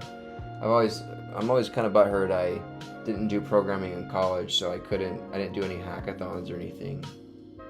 All right, let's see. What do we want to watch here? Why do we have backups, right? But one server broke. They lost everything. King's College, Canada not responding. How Slack slowly destroyed itself over 8 hours. How this missing shell option took down Cloudflare. Google's accidentally deletes pension fund. Well, that one might be good. Roblox went down. How badly Dane took down the.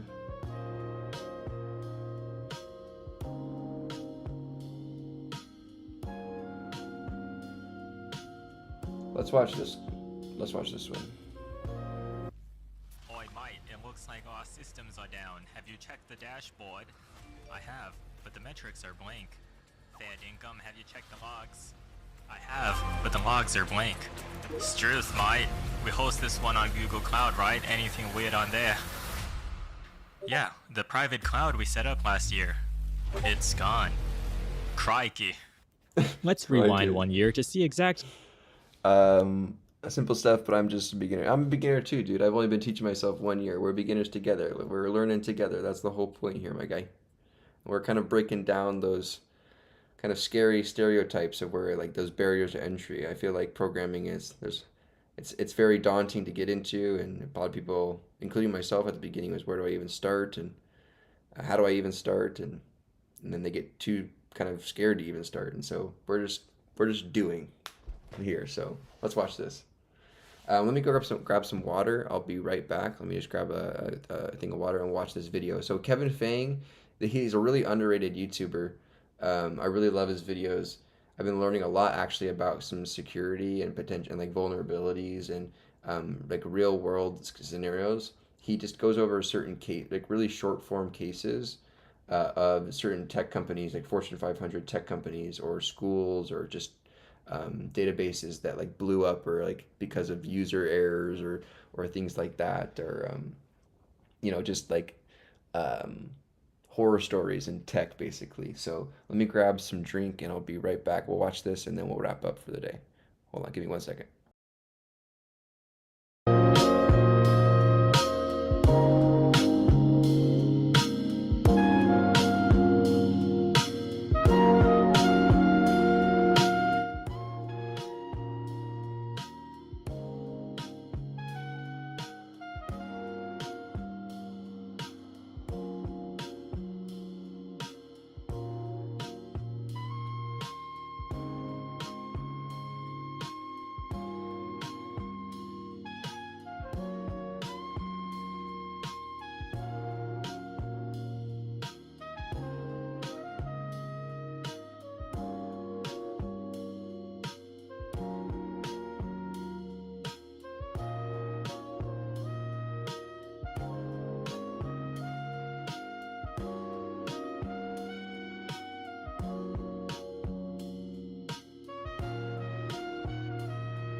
All right, I'm back. Let's go ahead and watch this video, you guys.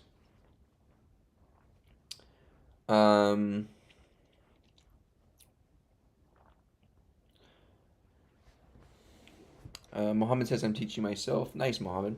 Me too. What's your background in, Mohammed?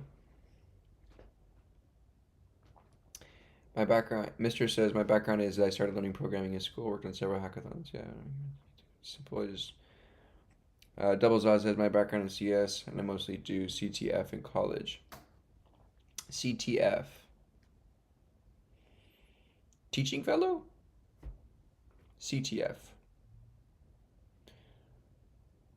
What is CTF? I'm sorry.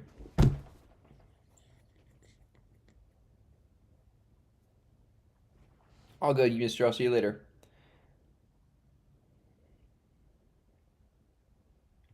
Hacking challenges. Oh, cool. Would it be what do you kind of go to like start getting into like hacking? Like what does it kind of entail? Like it's pretty like um falsely advertised by the media, right? Like it's like how do you oh, capture the flag. All right, let's watch this. Oi mate, it looks like our systems are down. Have you checked the dashboard? I have, but the metrics are blank. Fair income, have you checked the logs? I have, but the logs are blank. Struth, mate. We host this one on Google Cloud, right? Anything weird on there? Yeah, the private cloud we set up last year. It's gone. Crikey. Let's It's rewind gone. 1 year to see exactly how we got to this situation. On May 1st, 2023, the Google Cloud VMware Engine, or GCVE team, was enjoying their free team massage when they received a ticket from one of their customers in Australia, Massage. UniSuper. This is an industry superannuation fund which handles workplace pensions and currently manages around 135 billion Australian dollars for over 600,000 Australians. Employers in Australia are required to contribute 11.5% on top of your wage to a super account provided by funds like UniSuper, which you can then withdraw from in retirement. Oh, really? As an American, this appears to 0.5 in Australians. Employers in Australia are required to contribute 11.5% on top of your wage to a super account provided by funds like UniSuper, which you can then withdraw from in retirement. As an American, this appears to function similarly to the 401k we have here. Anyways, UniSuper builds their software on top of VMware, which is a platform that offers solutions for building on-premises cloud environments. If you want all the cool cloud features like the ability to spin up virtual machines at will, auto-scale, load balance, failover, provision storage, databases, containers, and have all of this stuff seamlessly integrated together, but you don't want to deal with big cloud, you can get your own hardware and run private cloud software like VMware CloudStack or OpenStack on top of it to get the same experience. But eventually you find out that big cloud might actually be pretty good. And some of your friends Oh, have even so gone eventually VM to deal with databases can to spin up just- virtual machines cloud environment. VMware, which is a platform that offers solutions for building on-premises cloud environments. If you want all the cool cloud features like the ability to spin up virtual machines at will, auto-scale, load balance, failover, provision storage, databases, containers, and have all of this stuff seamlessly integrated together, but you don't want to deal with big cloud, you can get your own hardware and run private cloud software like VMware. So for cloud, like this probably isn't the best thing to like we're obviously not learning cloud right now. We're watching meme videos, but now obviously so you have like you can get your own hardware, your own computer, and then run some software, this VMware VMware Cloud or Cloud Stack Stack, or Open Apache Cloud Stack. And basically can this just act as a cloud server that you can access via like a HTTPS link? Or do you have like or how do you actually access, like, do you have to be on the same network? Because like people have like home servers and stuff, right? Where you have to be on like, I don't know how all that stuff works. See you, Overdue. Thanks for coming in, dude. I'll see you tomorrow. Amulia Biochemist seems kind of cool. Yeah, we'd be kind of cool. We'd be kind of cool, hopefully. OpenStack on top of it to get the same experience. But eventually you find out that big cloud might actually be pretty good. And some of your friends have even gone all in on big cloud. So you spin the wheel to decide which one to use and migrate some stuff onto there. However, you don't want to leave behind all the VMware tooling that you've gotten used to. Fortunately, Big Cloud has already considered your use case. With Google Cloud's VMware engine, you can migrate your VMware-based applications to Google Cloud without changes to your apps, tools, or processes. Now you can sit back and relax as you hand your infrastructure over for a small fee of $5.11 per hour over 3 years. But then you discover that the private cloud you need for your service has special capacity requirements which cannot be provisioned using the publicly available Google Cloud interface, so you contact Google to see what they can do. This is what Unisuper did, and Google's VMware engine team had just received their request. The engineers reviewed the ticket and decided that they could move forward by deploying this special cloud using an internal tool that can deploy VMware Engine clouds for customers. They filled in the parameters for account, region, hardware specs, and hopefully ran it by a second entity using an internal tool that can VMware Engine provisioned. You back and relax as you hand your infrastructure over for a small fee of $5.11. Special capacity requirements which cannot be provisioned using the publicly available Google Cloud fee of I'm sorry, he's going fast. I'm trying to pick up on what was the problem here. $5.11 per hour over 3 years. But then you discover that the private cloud you need for your service has special capacity requirements which cannot be provisioned using the publicly available Google Cloud interface. Okay, so you just have So you contact Google to see what they can do. This is what Unisuper did, and Google's VMware engine team had just received their request. The engineers reviewed the ticket and decided that they could move forward by deploying this special cloud using an internal tool that can deploy VMware Engine clouds for customers. They filled in the parameters for account, region, hardware specs, and hopefully ran it by a second engineer prior to executing it as part of their internal control protocols. Everything looked good, and they ran the command. Unisuper then saw that everything was provisioned correctly and everyone was happy. For now.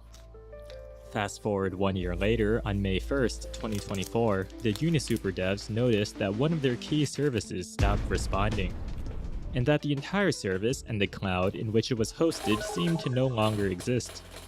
This was pretty strange, since the audit logs did not show any engineers deleting it, and private clouds usually don't delete themselves. In any case, whether or not it was their fault, they had to get to the bottom of this as soon as possible. The site was going to be completely inoperational until this was fixed, not to mention the entire stack of both compute capacity and databases were deleted, and losing financial data for over $100 billion worth of holdings could end up being pretty bad. So the engineers immediately reached out to Google asking what was going on, and the Googlers checked their internal API logs. Filtering for Unisuper's cloud, they saw that it was deleted automatically due to its 1-year fixed term expiring. No. This was unusual since this kind of auto-deletion behavior was not possible to achieve in a typical customer-created cloud. Google says, you don't auto-renew, you're done. You don't auto-renew, say goodbye to $100 billion worth of data. Goodbye. You don't want to pay us $300K for that auto renew? You cheap sons of guns. Upon further investigation, they found out that exactly 1 year ago on this day, the Unisuper cloud was created manually by Google engineers using an internal tool. Everything was correct, except it was missing a crucial parameter. The post-mortem didn't actually specify what this missing parameter was, but because it was missing, the private cloud was created with the default behavior of automatically deleting itself after 1 year. So restoring the application components was going to be fairly straightforward. They simply had to reprovision the infrastructure and deploy the code, all with existing tooling. However, getting all the data back was going to require a lot of manual work and some novel automation coded up. In some circumstances, data can be restored using a replica or production stack in a different availability zone that wasn't subject to erasure. However, this was not possible here since their entire cloud, which spanned both of their zones holding all of their production data, was deleted. They were saved, however, because they backed up their data. Not only did they have backups in Google Cloud Storage, which was a separate service unrelated to the deleted cloud, but they also had backups with a different provider. As the two companies worked together to get the service back up and running, the What? customers began Was that like complaining. was that like a sly dig just to move on? This was reasonable as they could no longer access or view their funds, and there was also fear regarding it being a potential cyber attack. Little did they know Unisuper just had their application deleted by a third party and they could literally do nothing about it. They've reassured their users by releasing a statement saying there was an issue originating from one of their third-party service providers and that it wasn't a malicious attack. Then the statement was updated to reveal the name of the service provider as Google Cloud, as well as assigning the blame to them. Some were skeptical and believed Unisuper may have been scapegoating their cloud provider for their own operational issues. However, all doubts ceased on May 8th when the Google Cloud CEO confirmed that it was their fault. Around the same time, users began to be So, like, for those that are knowledgeable, or that are in tech companies, when your CEO of Google Cloud, so Google Cloud has a CEO. Then Google Cloud is a different company than Google itself.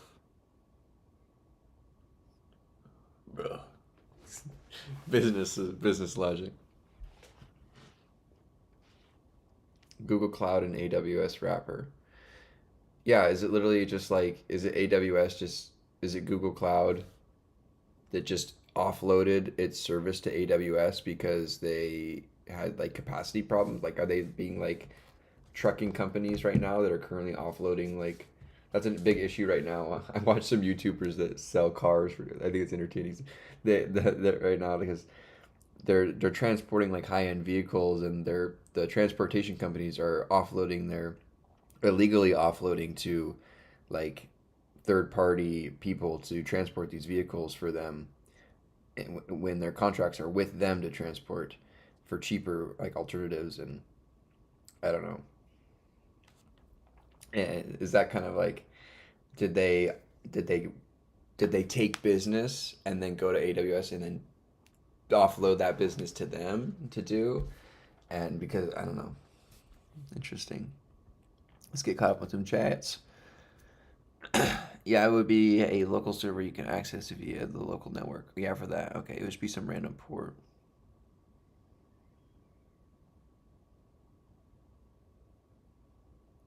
Or you can give it its own IP access.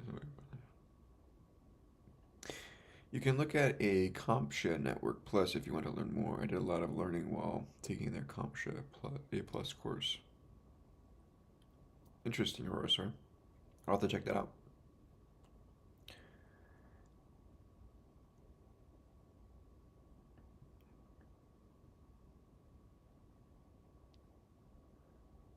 Yeah, interesting. Josh. Because it was like, let's back up a little bit. This is really interesting. It's also really interesting because of the business sides about it as well. Like, not only the tech blunders that are happening, but the business fallouts that happen.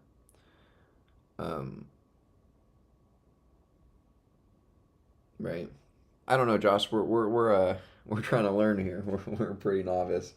We're just watching here to kind of wrap up the day and kind of detox here before the end of the stream. Watching these fun. I think Kevin Fang's videos are great. Shout out Kevin Fang. But yeah, we're just kind of talking about it. But I think another interesting part is the business fallouts that happen. Like when you have this much money involved, and then you're going over databases that correspond to, let's say, like a entire continent, entire continent's financial data form systems, and it's like, bro. no longer access or view their funds, and there was also fear regarding it being a potential cyber attack. Little did they know Unisuper just had their application deleted by a third party and they could literally do nothing about it. They've reassured their users by releasing a statement saying there was an issue originating from one of their third-party service providers and that it wasn't a malicious attack. Then the statement was updated to reveal the name of the service provider as Google Cloud, as well as assigning the blame to them. Some were skeptical and believed Unisuper may have been scapegoating their cloud provider for their own operational issues. However, all doubts ceased on May 8th when Might the wanna Google look into Cloud that CEO poster, confirmed that it was their fault. Google employee that Around the same time, caused this. users began to be able to log into Unisuper and view their mostly up-to-date balances. Finally, by May 15th, 2 weeks after the accidental deletion, everything was back up and running again. So what are the big learnings here? For Google, the internal tool they are describing is very mysterious. Only those involved would know why the default behavior was for clouds to automatically delete themselves. Maybe the tool was originally for internal testing purposes only, and the automated deletion was to allow the inevitable pile-up of test clouds to be cleaned up. Then, upon being polished up for production use, this sketchy behavior was overlooked.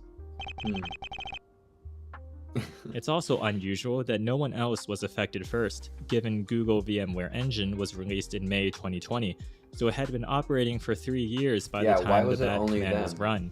Perhaps Unisuper simply had a super unique use case. But it's possible there were other ticking time bomb clouds that simply hadn't gone off yet. Google says they scrubbed and reviewed the database, but they were ambiguous as to whether or not they discovered any other cases. For Unisuper, they're probably backing up the backups of their backups now. It is a harsh reality that your stuff can be deleted at any moment due to someone else's operational error, but that's why we have backups. A common strategy is to follow the 3-2-1 rule of 3 copies on 2 types of media with 1 off-site. There isn't much else they could copy. Okay, so there is no nothing sly going on here. Like offloading business or anything like that. It's like a general practice to use a non-involved,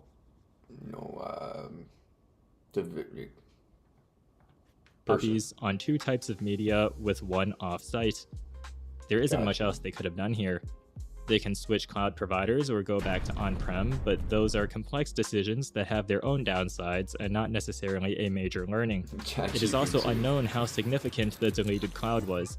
Unisuper had most likely completed their cloud migration to GCP at this point, but it is unknown whether the deleted VPC contained their entire company or just a key service. In the end, this is a good lesson for anyone to learn regarding backups. It's like insurance. Seemingly useless most of the time and a hassle, but when the 1 in a million chance disaster strikes, you better have it ready.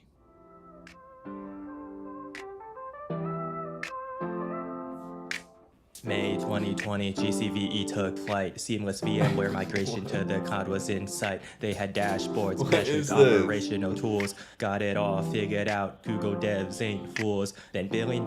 What is this? What is this song? Backups are a must. 3 copies to media, 1 off-site. No backups. Yo, let's go! Woo!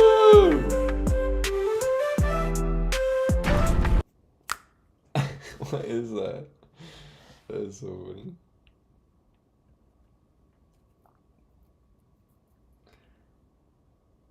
Okay, hold on 1 second. Did I take a screenshot of that? No, I didn't. Shoot.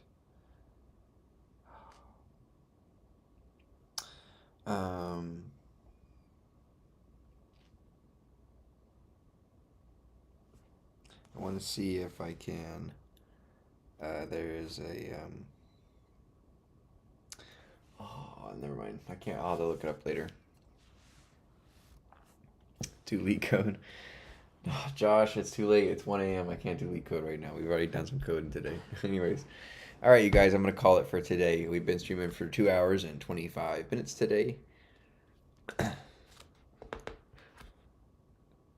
Mike's got moves, wrong moves. Oh, no. All right, you guys. All right. I'll see you guys later. Thanks so much for coming in. I'll talk to y'all later. It's been fun. Today, recap for today, we implemented the final piece to our, not final piece, but kind of one of the final key pieces to our script for actually scraping our Depop page. We wrote in just the last little piece here for tracking out the shipping type and the amount and the final product pricing key. And so that completes our database for each of these, for the object, right, that we are getting out here. So this is the object information here.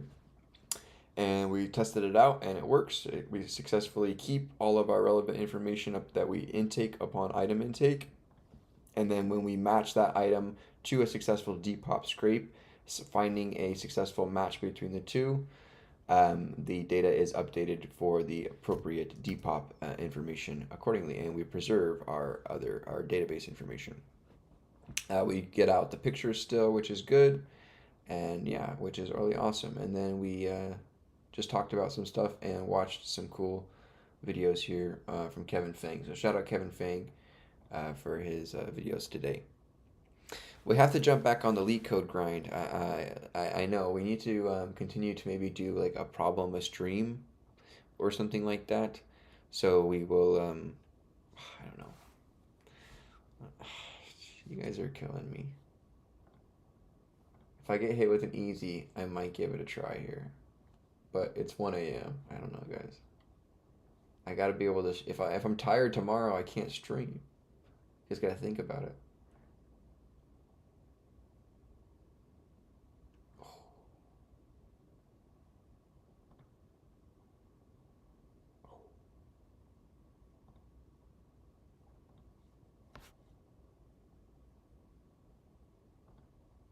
I mean, 3 premium questions in a row? You're given you are given 2 integer arrays, skill and mana, of length n and m respectively. In a laboratory, n, wizards brew m potions in order. Each potion has a mana capacity, mana index of j, and must pass through all the wizards sequentially to be brewed properly. The time taken by the ith wizard on the jth potion is time ij equals skill I, mana j. Since the brewing process is delicate, a potion must be passed to the next wizard immediately after the current wizard completes their work. This means the timing must be synchronized so that each wizard begins working on a potion exactly when it arrives. Return the minimum amount of time required for the potion to be brewed properly. Return the minimum amount of time. So what is this? Recursion with the minimum function in it. And we're going to be going over... it's too late to be doing a problem like this, you guys. Oh. So we have potions here. And you just have a number of start times by the wizards, which is... in a laboratory of n wizards must brew the m potions in order.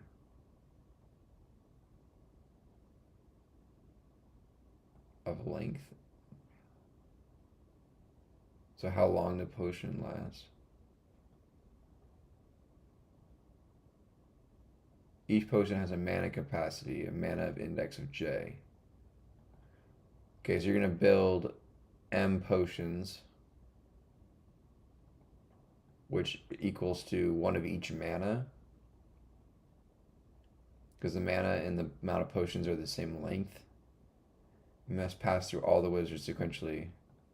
And the time taken by the ith wizard that you're looping over on the jth potion, which is the index of the mana you're on, is time equals to the amount of skill needed to make that potion times the amount of mana. Oh, the skill of the worker times how much mana. Since the brewing process is delicate,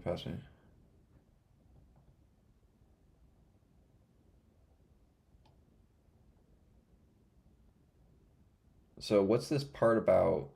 What's this paragraph about? Since the brewing process is delicate, a potion must be passed to the next wizard immediately after the current wizard completes their work.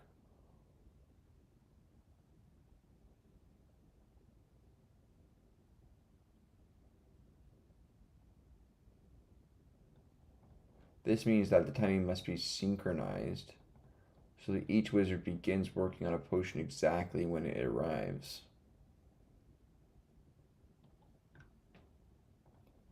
So I'm following all of this part. What is this part about?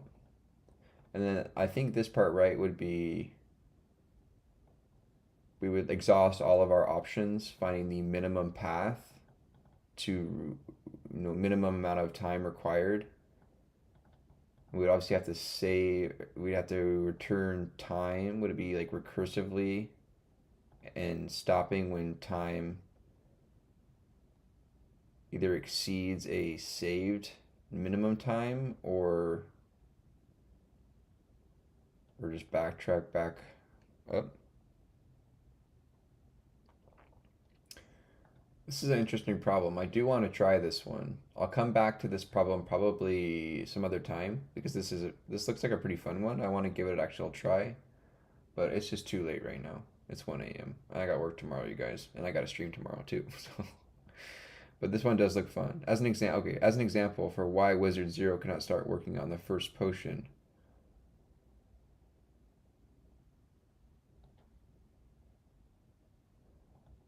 So Wizard Zero done for time equals 52.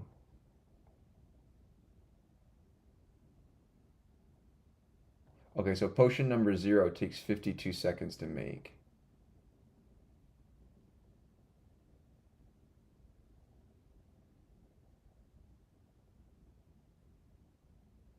Right? Because the elapsed time between potion number 1 start time is 0 and 52.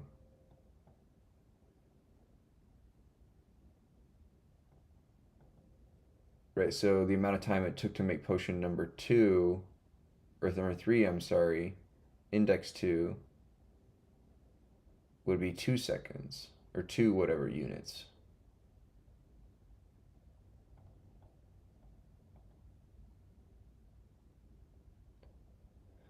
So the wizard would be done by 53. Okay, so potion number 0 would be done by wizard number 5. It would take the wizard. So it has to, okay, this is what's happening. Each potion has to be touched by each wizard. Okay?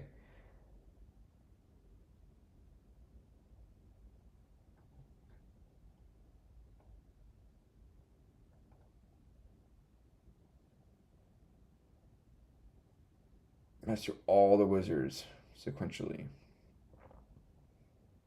So this would take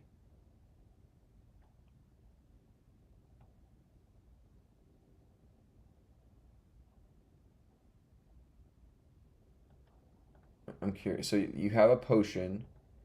It hits wizard 1. Wizard 0 done by 5 units of time.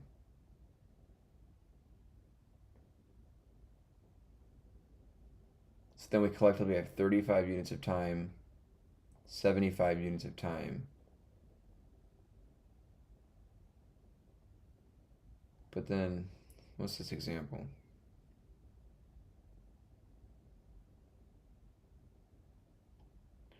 As an example for why Wizard Zero cannot start working on the first potion before time 52, consider the case where the wizards start preparing the first potion at t equals 50.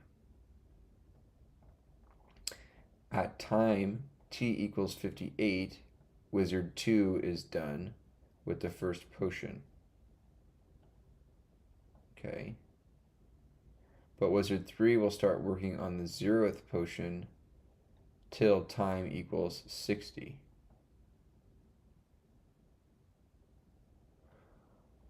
Okay, so you have a potion come up in the queue. Wizard 0 picks it up, works on it for 5 minutes, drops it, gives it to Wizard 1. Wizard 1 has to work on it for 30 minutes. Wizard 0 picks up when Wizard 0 stops using potion 0, it picks up potion 1 and works on that potion for 53 minutes. 53 units of time.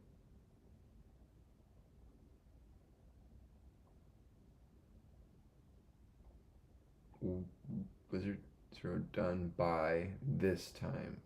Wait, what in the world? Yeah, we'll have to come back to this one when I'm not tired. This one looks interesting. For sure. Return the...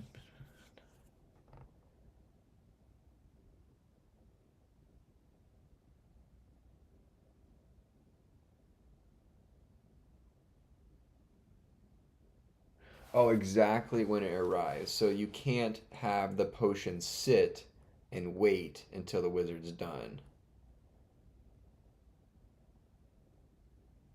So if this wizard takes 5 minutes to work on potion 0, this wizard takes 30 minutes, 40 minutes, 60 minutes. So, or 50. So the potion 0 gets here 5, moves on to this guy 30.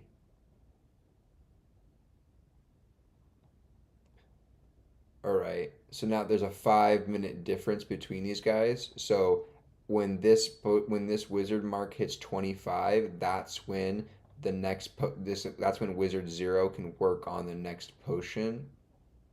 No, he can't work on the next potion until you hit this start time of 52 seconds.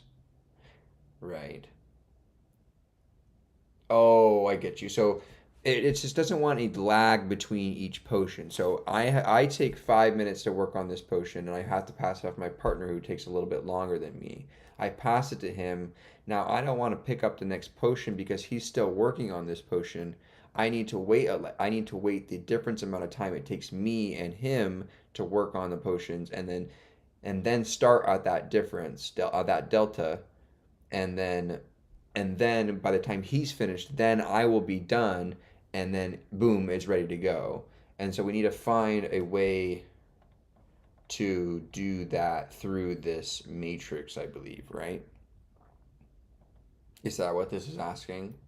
So potion 0 comes through, it starts at 0 time. It takes 5 minutes to get done here, right?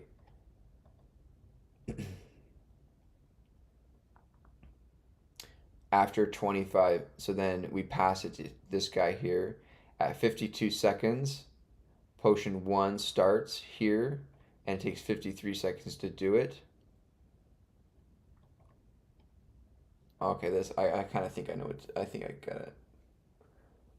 But I need to figure out the code behind it. That's the harder part. All right, we'll try that. We'll figure out the code tomorrow. All right, you guys. Thank you guys so much for being here. I appreciate you guys so much. My name is Michael. I'll see you guys tomorrow. I stream about every single day, teaching myself how to code around 7 p.m. PST. Again, 7 p.m. PST. Thank you guys so much for being here. Please subscribe and follow along as I teach myself.